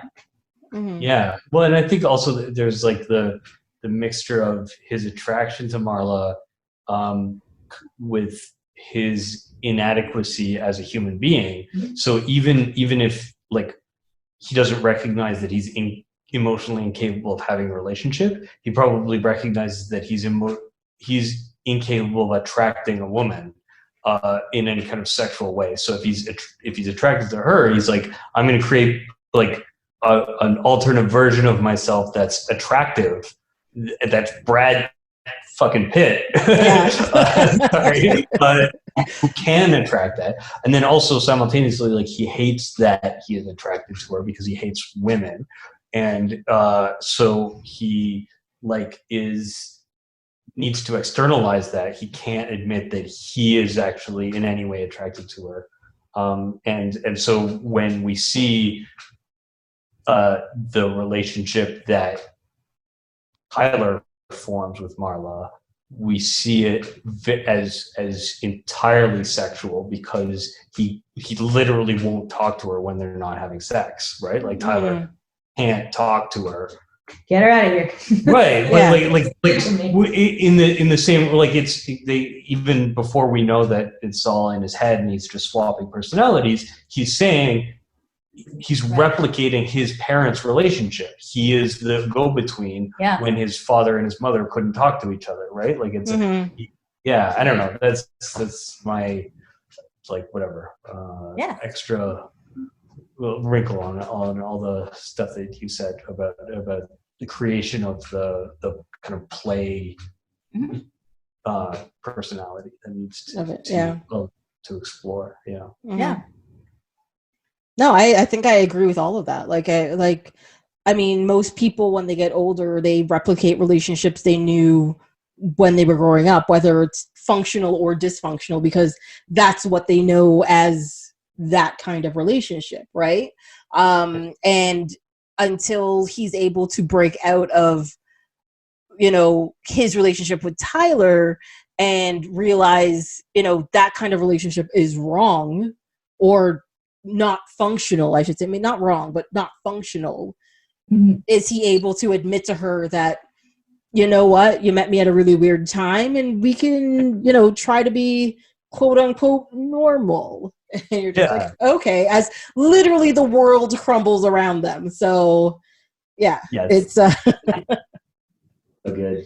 I get to literally watch him play house with Tyler. Because he's just barely able to adjust to the idea of another human being who is also him, never mind a woman. With like so far away from what he can conceive as to be completely alien and monstrous. But we see throughout the movie that the feminized rather than the feminine is like it's played for laughs, which is not great, but it is comically accepted. And like feminized masculinity obviously is derided throughout the book. They talk about men in service positions, which is a whole different economic viewpoint for the book, but just talking about his being, his learning to navigate the world with other people in it. You can see nods to domestic life, the domestic life that he builds with Tyler as, like, again, exploring that safe way to adjust somebody else's bow tie before they go to work and pee in the soup, or like he's got a big fuzzy bathrobe with the coffee cups all over it. There's something very comfortable in his sexuality that Tyler Durden is, that is so opposite, that he's Brad Pitt and he's Tyler Durden, so there's no vulnerability in him wearing silly sunglasses or the big fuzzy bathrobe or any of these other things. Like, he can fill in the sides of his personality because he doesn't feel vulnerable. Like Tyler Durden doesn't feel vulnerable the way that the narrator does. Yeah. So. Yeah, because he's letting his, it's all his desires of who he wants to be portrayed in this entity that he doesn't realize is himself. Like, just because you want to be that way doesn't mean you can't be that way. You don't have to create something else to be in that situation.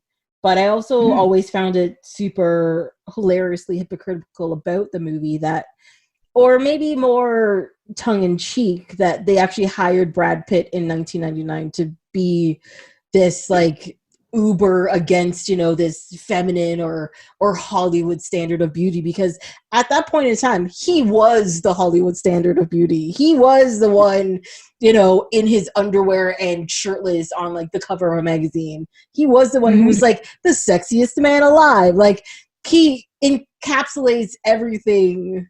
Like, Brad Pitt encapsulates everything that Tyler Durden is quote unquote against, but but because of the narrator's mind, like, if Brad Pitt was a real person in his society, I think his imaginary friend would be Brad Pitt, because it's opposite to what he is in general, right? So it's both kind of like tongue-in-cheek and hypocritical at the same time, if you understand what I mean. Yeah, for sure. He's internalized those standards so much that his hyper-masculine, what he sees as this, like, not hyper, well, okay, he's internalized these standards so much that he is not thinking about the team of makeup artists and costume designers that are making Brad Pitt into Tyler Durden. He is imagining Tyler Durden as an effortless performance of the masculinity that he aspires to. And it's the performance that gets derided, I think, on both ends, because we see that Marla Singer is not great at performing femininity, right? Her makeup is weird, her hair is weird, she's kind of stomps around like she's incredibly attractive but kind of off-putting. Like, she's not it's like small or gracious enough. Like, she's kind of awkward. Yeah, and even just from a practical point, like we were just talking with Fifth Element about the makeup applicator, where like to be put together to look a certain way. This isn't always the case, but the kind of impression is that it's that you give out into the world when you are put together like that, is that you have all of these other things sorted out in your life. Right? I've got that sofa problem handled. You've got your sofa problem handled. So the idea that like Marla Singer is a little bit, you see somebody who doesn't have all that stuff together, that she is struggling to just get up and out of the bed every day and putting herself together in ways that aren't that indicate that not everything is great at home, which I think is totally reasonable to assume based on what Lily whereas Tyler Durden doesn't have that, right? Like, he can live in that crazy place with the brown water and somehow pass in really high society. Like, he can show up to a department store. Well, not just the department store, but even do the catering jobs where you can't show up rumpled to some of those kinds of things, right? So the capability of being able to do that without putting in the work of maintaining a home and maintaining a life that all of those things that allow you to keep a white suit pressed in your home and be able to call upon it when you need to.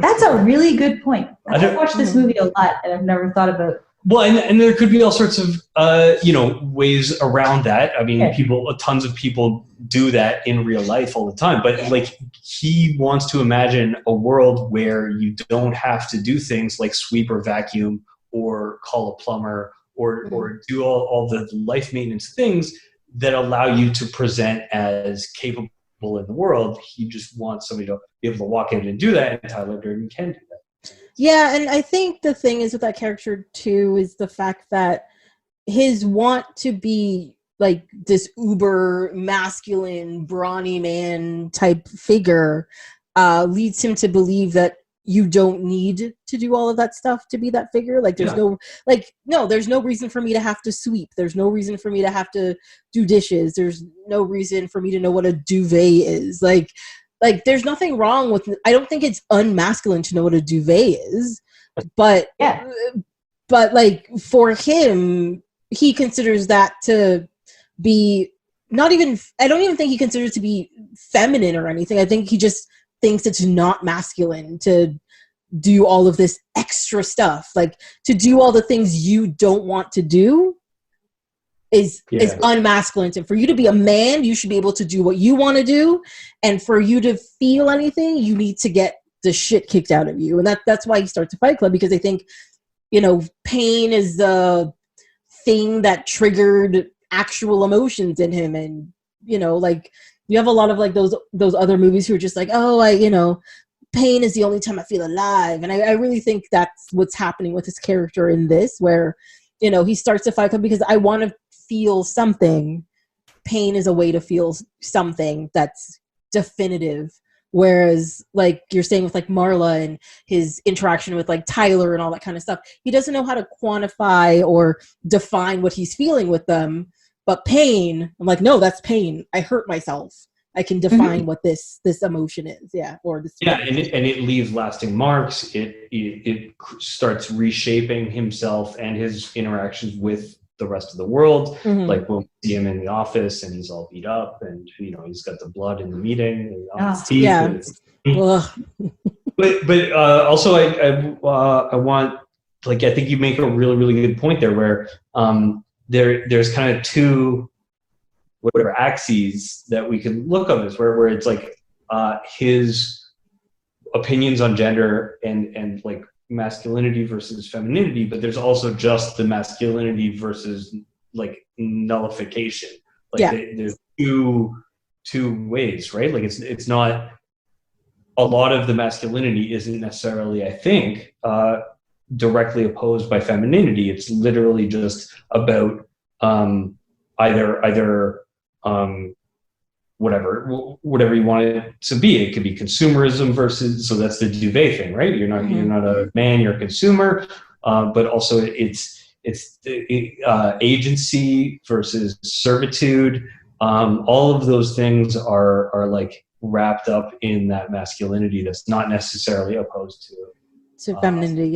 Yeah. Well, and I think that's one of the reasons why I think I've always been scared of this movie getting older and stuff, because of its uber focus on the concept of masculinity, right? Yeah. But the thing that makes the evolution of the film not so bad is because it doesn't have that opposition of femininity. It's like, no, I'm not sweeping because a woman is supposed to sweep.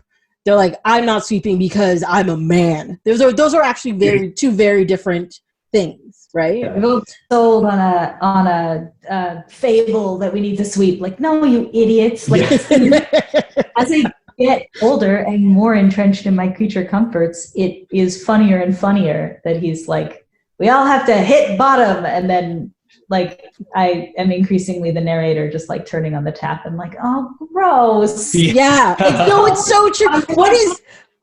When he's brushing his teeth and he puts the thing under, like his toothbrush under the brown water, I was just like, oh, that's disgusting. What are you doing? Like, It's okay. He just pulls his teeth out anyway. So. Yeah, like, and he just throws it away. And it's true. It's like I don't have an issue. Like, I'm a very adaptable person and I don't mind like having to quote unquote rough it, but that's not roughing it. That's just living in squalor. Like, there's a difference. You know what I mean?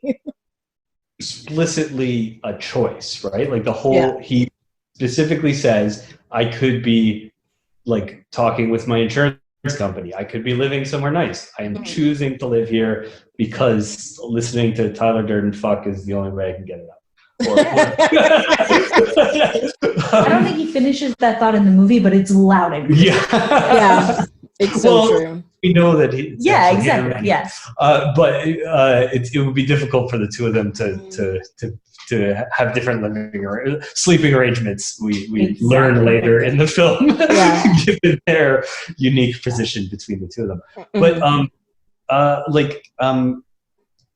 the thing about the masculinity is also, I think, really weirdly prescient, because all of the things we're learning about the radicalization online, which wasn't a thing back in the 90s, is like this is how it happens, right? Is that it's weird people yelling semi-coherent theologies, but philosophies or whatever it is, and then like men who feel like their role isn't masculine enough or whatever, and then trying to find a place for that in the world, and then them coming across these crazies and then just like supplicating themselves to it. I mean, that's ultimately, I think, what's really interesting about the masculinity as presented in the film. You said that, Tracy, you said that like masculinity is the ability to do what you want and not have to do the things that you don't want. But every member of Project Mayhem is given explicit instructions and is not free to make their own choices. Like that, that idealism that they buy into is immediately subverted in the movie. And so it's like showing how it's toxic from the get-go, and it's freaky that the more and more we see it, like this is actually how people get radicalized, and it's true. Yeah, although interesting that the again, with this movie and all the heat that it drew at the time, totally failed to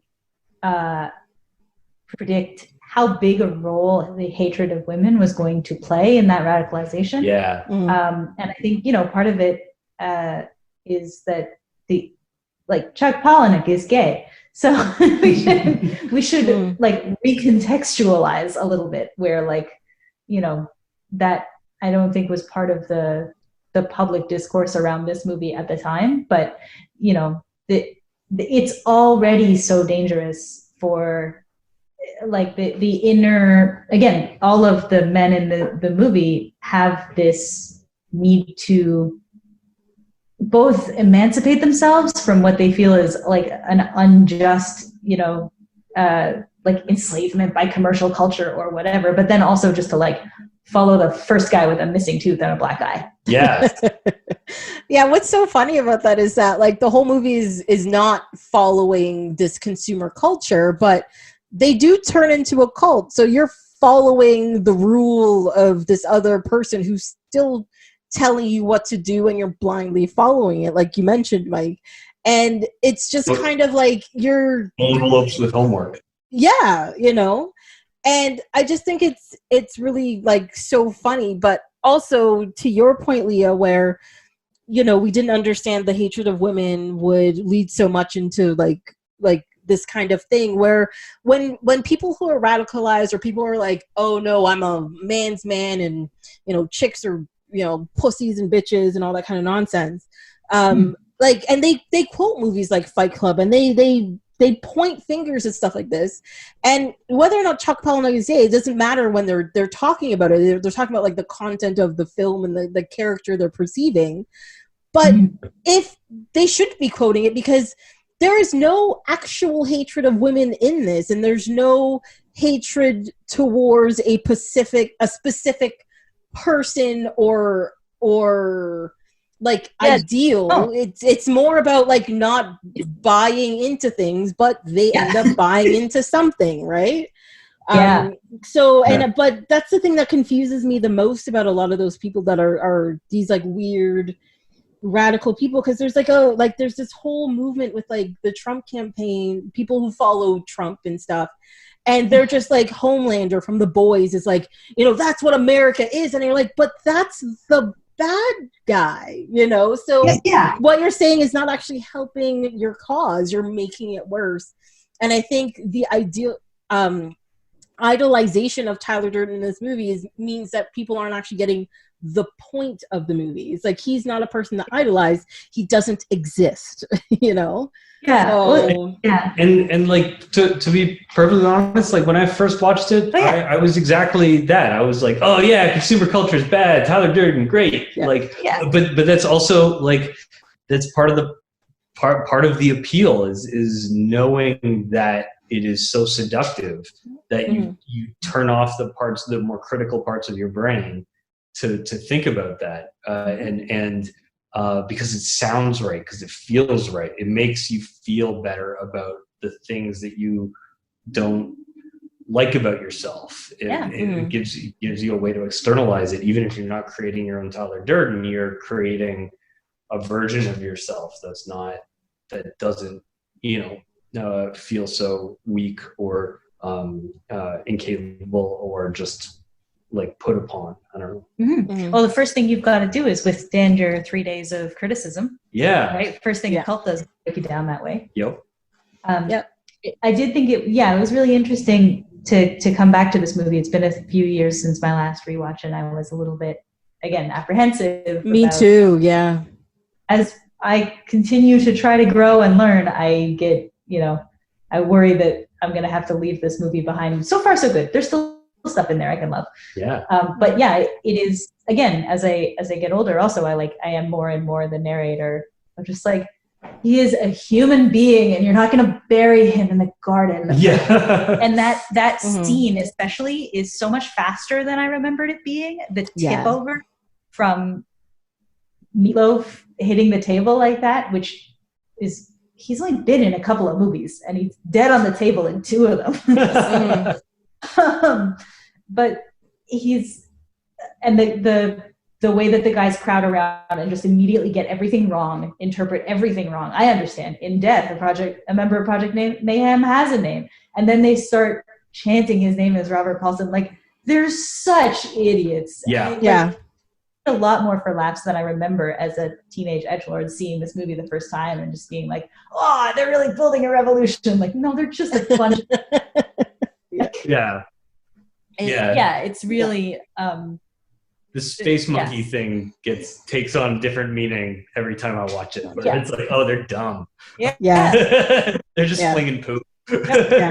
No, and it's so true, because like Leah was saying, I was apprehensive to watch this because I know the content of the film, right? And I'm just like, oh god, this is gonna age so bad after like Me Too and all the stuff that's been going on.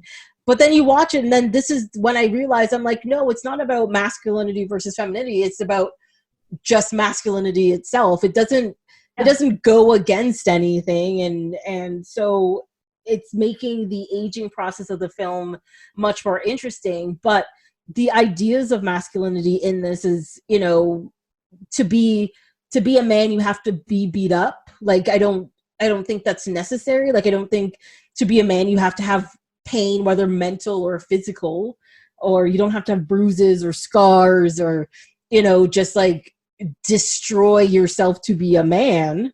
But also you have to live up to some sort of ideal or some sort of idea of what you want to be, what your understanding of who you are is. And like I think, of course, with a movie like this, it went to an extreme to get to that point. But I think people in real life slightly know better, because I remember this movie. Well, no, this movie came when this movie. Right? But I think like this movie came out, and there was an incident of people trying to start real fight clubs around the world, which failed, because I think most people realize, I don't want to get the shit kicked out of me like twice a week. I don't want to be in chronic pain all the time. And they're like, yeah, sure, maybe I won't buy from IKEA, or maybe I don't care what that guy looks like in that poster, but I got, my jaw's broken and I have 3 missing toes now, so maybe I might quit the fight club. So I can start a toe finding club. yeah. Just look around, check your immediate areas. Does anybody have a phone that we can? Yeah. Flashlight. Just if you find one, just put it in a cup of ice. We'll just take it out. We're good. We're good. Yeah. Somehow we ended up with 4 toes. I was only missing 3. This is not great. Everybody, check your toes. Yeah.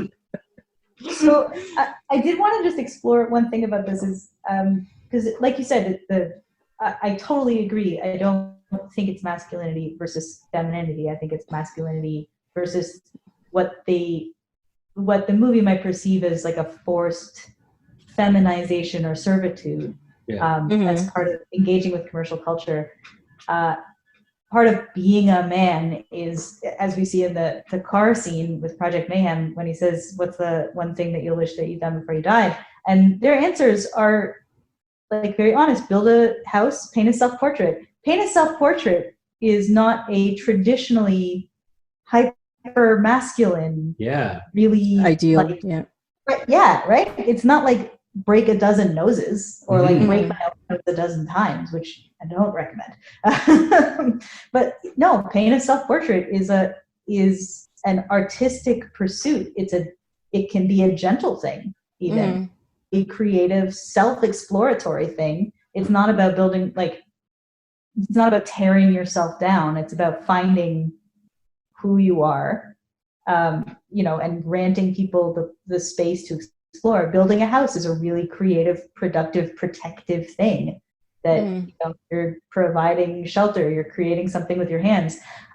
I think part of what's interesting about this movie is that it takes place in a big city, and you wonder how many of these men might have found what they needed by moving out into the country and maybe doing some woodworking or joining a softball league. They're missing community, and what they're finding is the freedom to express themselves with each other, and also, frankly, a little bit of fresh air and activity. Like I said, I'm now in a. Or maybe it's literally just doing something they actually like to do or want to do, right? I think one of the biggest problems with the narrator in the film is that the way his life is structured is that he's home for short periods of time, he doesn't sleep, and then he travels everywhere, and he's literally lost. He doesn't have time to do anything that actually gives him joy or pleasure. And so, and I think he got into this monotonous state where, nothing around him is affecting him in any way. He's just doing what he does. And he keeps creating his nest. It's not bringing him any joy. Yeah. And honestly, if they started a Bob Ross painting club, probably would have had the same effect as this Fight Club, or be like, oh my God, I found something I love. And then they get on with their day, it would have been fine. I would watch the living hell out of that movie. Oh my God, yeah. The only the first rule about Bob Ross Club is everybody needs a little friend. Yeah, exactly. Yeah. The first rule is there's no such thing as a mistake, only happy accidents. Yeah. Yeah. But yeah, I mean, that's one way to think about why he needs to go to these self-help places. Is they're literally the only places where he can have that kind of community, even though he is incapable of actually relating to those people because he has to give a fake name every time, so that to make sure that no one can actually form a connection with him. Yes. So it's it's the lack of community, the alienation, but also the movement to this the service industry, right? Where a lot more, before the world kind of economic collapse or whatever, but there was a lot more jobs where you would make things, or you would be producing things, or as the economy moves more and more to a service economy, then it's more and more about doing these jobs that don't feel masculine anymore, right? Your maitre d's, your you're asking about the color of icons on new software. You're doing those kinds of things. You're not building things with your hands. Yeah. Mm-hmm. And it's that adjustment that I think we like. I still don't think our society is great at handling what that's supposed to look like. Like we're learning about it in fits and starts, and maybe as like old people adjust to like new people in the way that gender is changing and things like that will help. But like we still don't have a great position to put men who feel alienated by these changes in our society, because we have such a narrow view of what that's supposed to look like.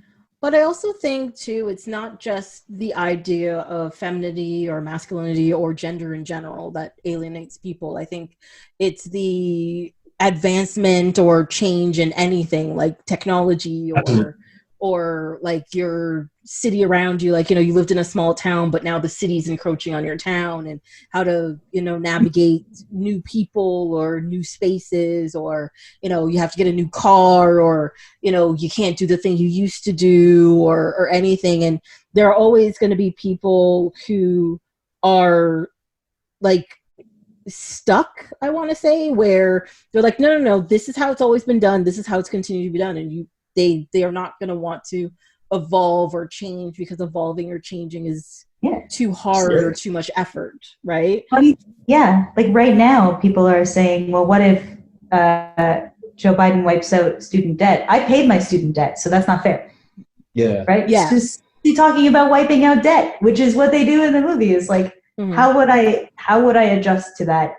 Like, we're starting to look at change in society that might go towards Fight Club, and people are still like, I have no mechanism to adjust for this. I have no way to take on new things. Like, either way, whatever way the movement goes, there are people who are not being taken into account. Say really quick that I don't think that it's the reason I was focusing largely on masculine alienation is mostly because the movie, I think, is more about this. That this alienation can't happen to anybody. I feel like there's a great movie about Marla Singer that has not yet been made. Right. Just wanted to add I just feel like her journey is probably also very interesting and worthwhile. But this is a movie about men specifically. Like, there has to be a space to tell that story. Yeah.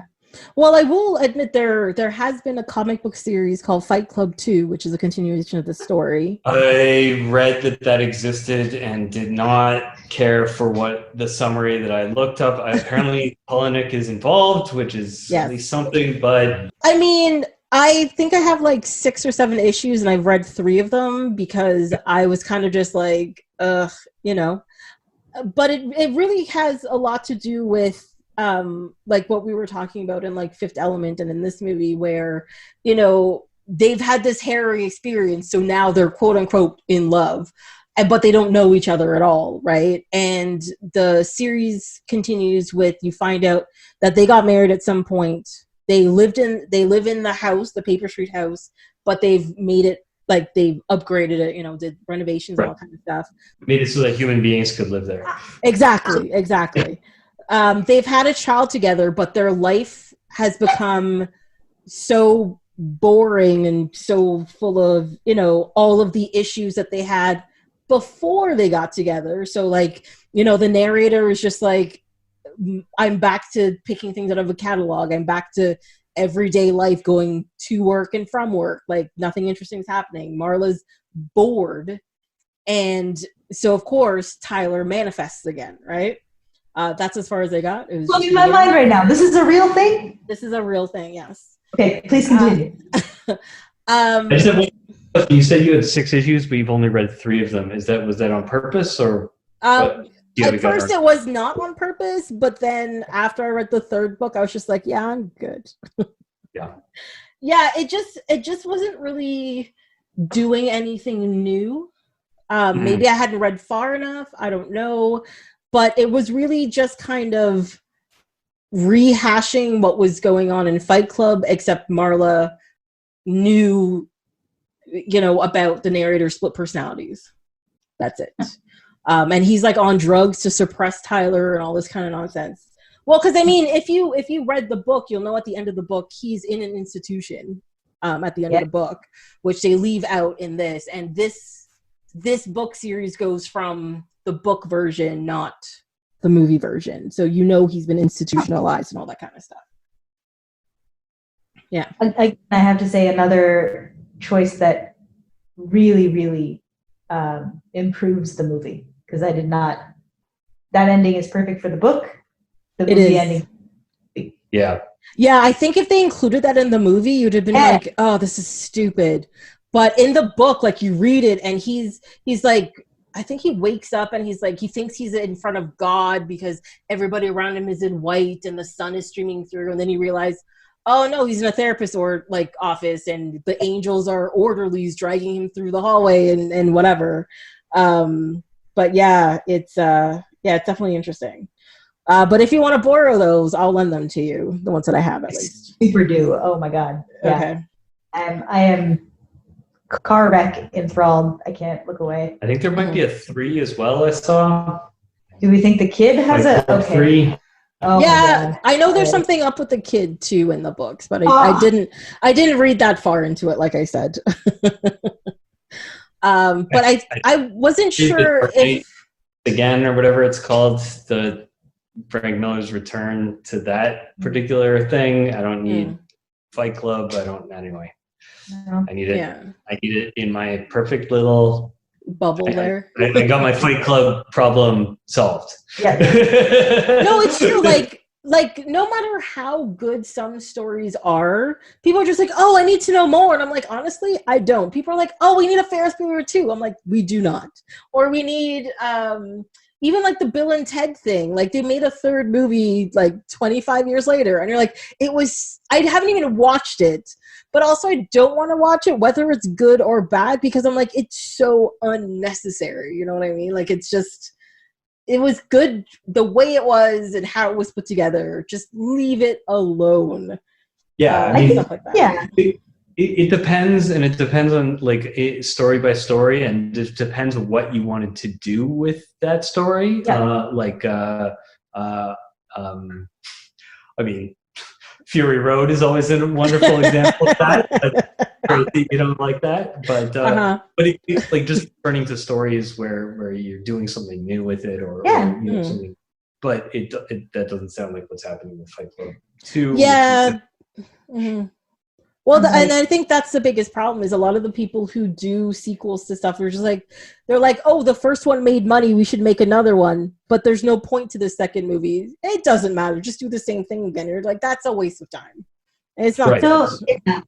So I always refer to this as Ripley syndrome because Patricia Highsmith wrote like 5 Mr. Ripley novels. And you can see her just really, I think this is a thing that happened to Thomas Harris as well with Hannibal Lecter, and just she really becomes enamored of Mr. Ripley and how talented he is, and wants to tell more stories about him. But as the novels go on, the stakes get lower and lower, and it becomes clear that she just kind of really wants to tell, like, the last novel really struck me because the stakes are very low and the plot kind of resolves itself in a sort of burn after reading, self-enclosed catastrophe kind of way. And I think there should be merit as well, because there are some stories that I want to walk into and stand in for a week and just like, yes, tell me every dumb detail. I want to read hundreds of thousands of words about, like, I'm pretty sure that I would, if told correctly, I would read like 12 comic books of just like the narrator and Marla trying to decorate a house, and these two fall trying to take care of another human being. Like, that's probably hysterical, and there's probably a lot to be said there. So I do want to, like, I always want to leave space for that, but I don't think that it needs to be taken as part of the canon. Right? Like, I don't think the author necessarily has as much say as they might like over what is part of their canon. Correct. Yeah. Anyway, but I certainly, it sounds like maybe there is Ripley syndrome. creeping into these Fight Club comic books. Well, I think so. And I also think because I think the first issue of this came out in 2017 or 2018. And I think the book Fight Club came out in like 1995 or something. So I mean, it's definitely like a 20-year hiatus from these characters, and then you're just being like pulled back into this world to like write this thing. And maybe it has more to do with like Paul and Nick was just like, I have this idea, let's make another movie, and they're just like, how about a comic book? And he said, okay. Yeah, exactly. What if we don't? Yeah, or maybe it was just like somebody had an idea to make a comic book with a character, so they went to him and he's like, I want to be part of it. I don't either way. Maybe I just like, hey, you know what? I need a beach house. You know, like. But he's put out so many like bestseller books though. Like I've read most of his books. Two of them I haven't read because I literally just can't physically get through the books. But I do kind of enjoy how gross his books are at times. I know this sounds weird, but he has this amazing. Sorry? Nope, continue. No, he has this crazy ability to use very little words to describe a very, very specific and vivid scene. And you are standing in the middle of something and you're just like, oh my God, I swear I can smell this room. Because I'm specifically referring to the book Smut, which I was disgusted at reading, but I could not put it down. And there are a couple of descriptions of if you've read it, you'll know the spaces I'm speaking of. But he describes a space in like a sentence, like 6 words. And you're just like, oh my God, I can smell it. Oh my God, everything's dirty. Oh my God, I don't want to touch anything. And it just blows your mind. Yeah. Yeah. Yep. Yeah, I think the movie does a really good job of that as well. It's both with the narration, where they have changed it or where they have highlighted images from the book, and also just pairing them with, like, again, both of these movies, the production design is so well realized and detailed and lived in. Like that whole house, every surface in that house is wet. It's disgusting. Got grime, and you just know, like, if you opened having lived in a house uncomfortably similar, I know there are no working drawers in the kitchen, but if there was one and you opened it, there would just be grime in the bottom of every drawer. Yeah. Every time you open a door, paint flake falls down. Like, you can feel it. And I think that, the movie is so singular because it brought, like, every movie is, Mike and I were talking about this, it's always kind of a miracle when a movie gets made, all the way made, and a human sees it as an audience. But this movie, like, just struck absolute gold in terms of the team that it put together. Yes, and so both of these films did, for sure.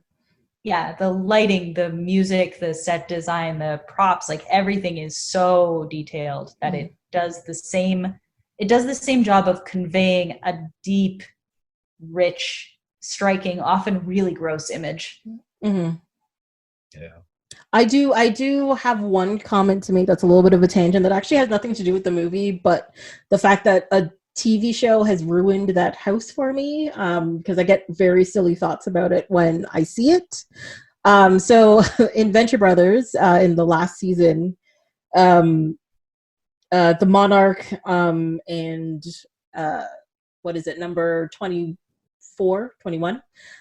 they end up in this house, and it is actually a replica of this house on Paper Street. And but the thing is, in the basement of it is, there's a candelabra in one corner, and they pull it down, and there's a superhero, the Blue Morpho, his cave is in the basement of it. So every time they go around a corner, I'm like, ooh, it's gonna be the cave with the Blue Morpho. That's what I keep thinking of. It's stupid. But the difference is with the Venture Brothers, he has a wife, so they're actually renovating the house, so they're cleaning it up and stuff. That's how they find this cave. But yeah, every time I like, they show the outside of the house, I'm like, ooh, the Blue Morpho. That's all that kept popping into my head. It's fine.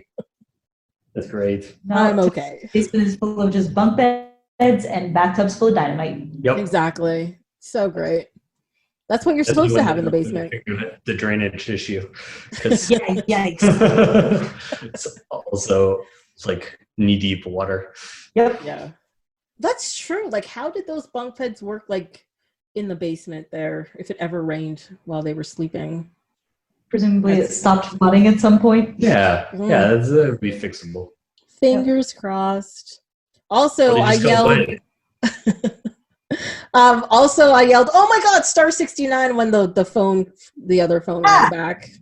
I was like, there's something this generation will never hear of ever again. They're like, what do you mean star 69? What? Also, he's using a payphone, so it doesn't matter. It was very in the zeitgeist for up to 3 minutes. Exactly. Yep. And also, I don't think Tyler Durden's job exists anymore because everything's digital, right? Which job? You can still sell soap. Yeah, no, but the splicing together a film, the reels. Yeah, no, up until surprisingly recently, but I would expect that most. I don't know enough about projections, but probably most theaters are digital. Probably, like I know the last one for sure because I also didn't know it was a job until the Underground, which was 10 years ago now. When the Underground Cinema was open, when I watched a film put on by somebody who didn't know what they were doing in the projectionist booth, I was like, oh, it's only a job you notice if somebody messes it up. Yeah. They have to stop it for 10 minutes and have an intermission so that they can get the reels restored. Apparently one of them had been threaded the wrong way or something, rewound like backwards or something. Anyway, anyway, that's the last time I know for sure there was a human being pulling levers back there. Mm-hmm. Cool. Yeah. That was a pretty in-depth discussion about Fight Club there. Oh, yeah, I put a question in here because I wanted to make sure I asked it to both of you. Have you ever been in like a physical fight? Do you want to go first? I don't think I have. I have been in a mosh pit, which I feel like, again, some of these gentlemen might have found some release in like a rural softball league or building their own actual shed in their backyard. And some of them probably just maybe needed to go to some shows, some punk shows, and get some aggression out. It's true, yeah. So, no, that's probably the closest I've ever been. Yeah. Okay. For me, the closest was I got mugged once. No. Where I was very foolishly, I was house sitting and the Wi-Fi wasn't working, and we were trying to like send these emails to arrange for the anyway, there's all of these details, but we had a very narrow time frame where we were supposed to arrange a housemate because we were going to be moving in like in 2 weeks to a new place, and we needed to get everything locked down. So I had been drinking and walked my girlfriend at the time to the subway, and on my way back I was like, hey, I probably think I could get some Wi-Fi here in the like park of a school at midnight. So I bust out my laptop, start sending emails, and then some guy came up to me, asked me what time it was, and then clocked me and grabbed my laptop. Oh no, that's crazy. Oh my God. Okay. That's absolutely nuts. So that's the closest I've been. It worked out okay. It was a dumb story. It was a dumb there was a long sequence of dumb decisions that led to it. Each dumber than the last. Oh no. Yeah. But still, being mugged sucks. It wasn't my favorite thing. I was pretty oriented, but yeah. Got it. Yeah. I don't know. I also have I don't think I've ever actually been in like a fist fight or anything, but I've definitely been in situations where there's a lot of shoving involved. Like, you want to go, shove, shove, shove, and then I got kicked out of school once for it, but it was fine. That's a very different story. Little kids. No, I swear I wasn't beating up little children. Yeah, but I don't know. Yeah, I don't know. Like, yeah, because there's that whole scene in the movie where it's all about like want you to get in a fight and I want you to lose, and most people don't want to get into a fight, and I'm like, who wants it? What? I don't know. I don't understand the appeal of fighting. Like even like watching like quote unquote sports like boxing. Yeah, I've offended some people there with saying that quote unquote. Like I don't understand the joy of getting hit in the face. MMA, pure MMA. Yeah. That's worse. Like I get there's a skill to it, but like, and if you use it for defense, sure, but to actively go somewhere to just get the shit either beat the shit out of someone or to get the shit beat out of you, none of that sounds like a good idea, a good time for me. Like a bunch of people do it as a hobby if like, being at a bar is anything to go by. It seems like people are really into it, but yeah. I did find it interesting that the homework assignment is a loss of control, specifically allowing somebody else to dominate you, however briefly. And after Tyler Durden loses that fight to Lou, he is treated with extra deference. Like people sit him down, they light a cigarette. Like that's like people are waiting on his next every word. He becomes more of I don't want to say alpha. He's more of a leader. He's more respected because he has allowed that loss of control, and he doesn't feel the need to be a dominating, controlling man. Yeah. But doesn't he quickly take that control back though? Absolutely. Yeah, he does. But first, he's still bleeding, and he does that hilarious. This movie's still full of great slapstick. That hilarious. Picks up the one leg and crosses it over the other. Yeah, he can't move his legs to pick it up. It's great. Yeah. That and the shot of him falling off the bike. I mean, this movie is part cartoon. Truly, it's so true. Deer hunter hat or yeah.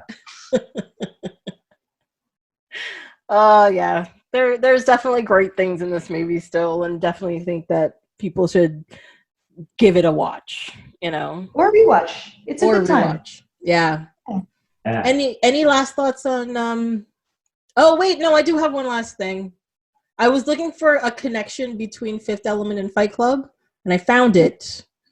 As in the priest's name is Cornelius in Fifth Element, and the narrator's first fake name is Cornelius. Nice. That's great. There you go. Wait. So that leads to one other question. Who is in Star Trek in either of these movies? Oh my God, that's a good question. I did not look that up. Oh my God. I hate you so much right now. Why are you doing this to me? You can it up. Hold on. Okay. Hold on. No, I was wrong. I thought it was Lee Evans for a second. No, he was in Doctor Who.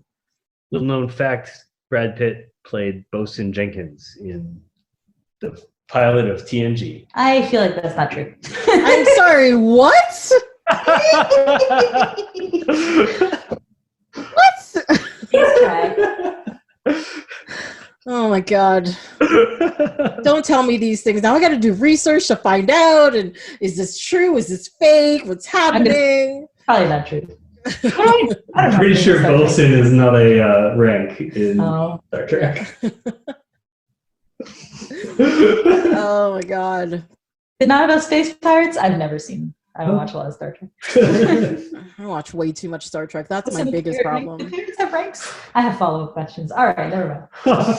I was talking to my friend the other day, and I was like, I should start a Patreon where I talk about Star Trek, but tangent into movies that I've watched off my shelf. So then it's opposite of what I actually do on the podcast. Yeah. And they're like, okay, that's weird, but sure. But I think it'd be hilarious. Synergy. Yep. Exactly, right? Look, if I find it, I mean, I'm like 90% sure somebody has been in Star Trek. I would not be surprised. Because like I keep saying, somebody from Star Trek is in everything. Look, there, found it. Star Trek Enterprise had, the president, Tommy Tiny Lister. There we go. Nice. He was in it. He has been in many things. He played Klang. Oh, that would be a Klingon, I believe, in the episode Broken Bow from 2001. Is that different from a Klingon? Sorry? You said Klingon. No, he played Klang the Klingon. Yeah. Okay. I believe Klang was a Klingon, yes. I didn't watch it all the way through, but I feel like... What is happening on this show? Klang the Klingon. Good. Let's see. Does have a Star Trek music. Klang was a Klingon courier in the service of the Klingon High Council. There you go. Cool. Found it. See, there is always one. Sometimes it just takes me an extra minute, okay? Yeah. Well, I feel like we can wrap up then. Yes. I've made the Star Trek reference has come into play, so it's fine. Yes. All right. That's it for this episode of Off My Shelf. Until next time, you can follow along on Instagram and Twitter at @OhMyShelf, or you can send an email to ohmyshelf@gmail.com. On the next episode is the annual Christmas extravaganza. This year, I'm doing something a little different. I've asked each of my guests to pick their favorite holiday episode of a show.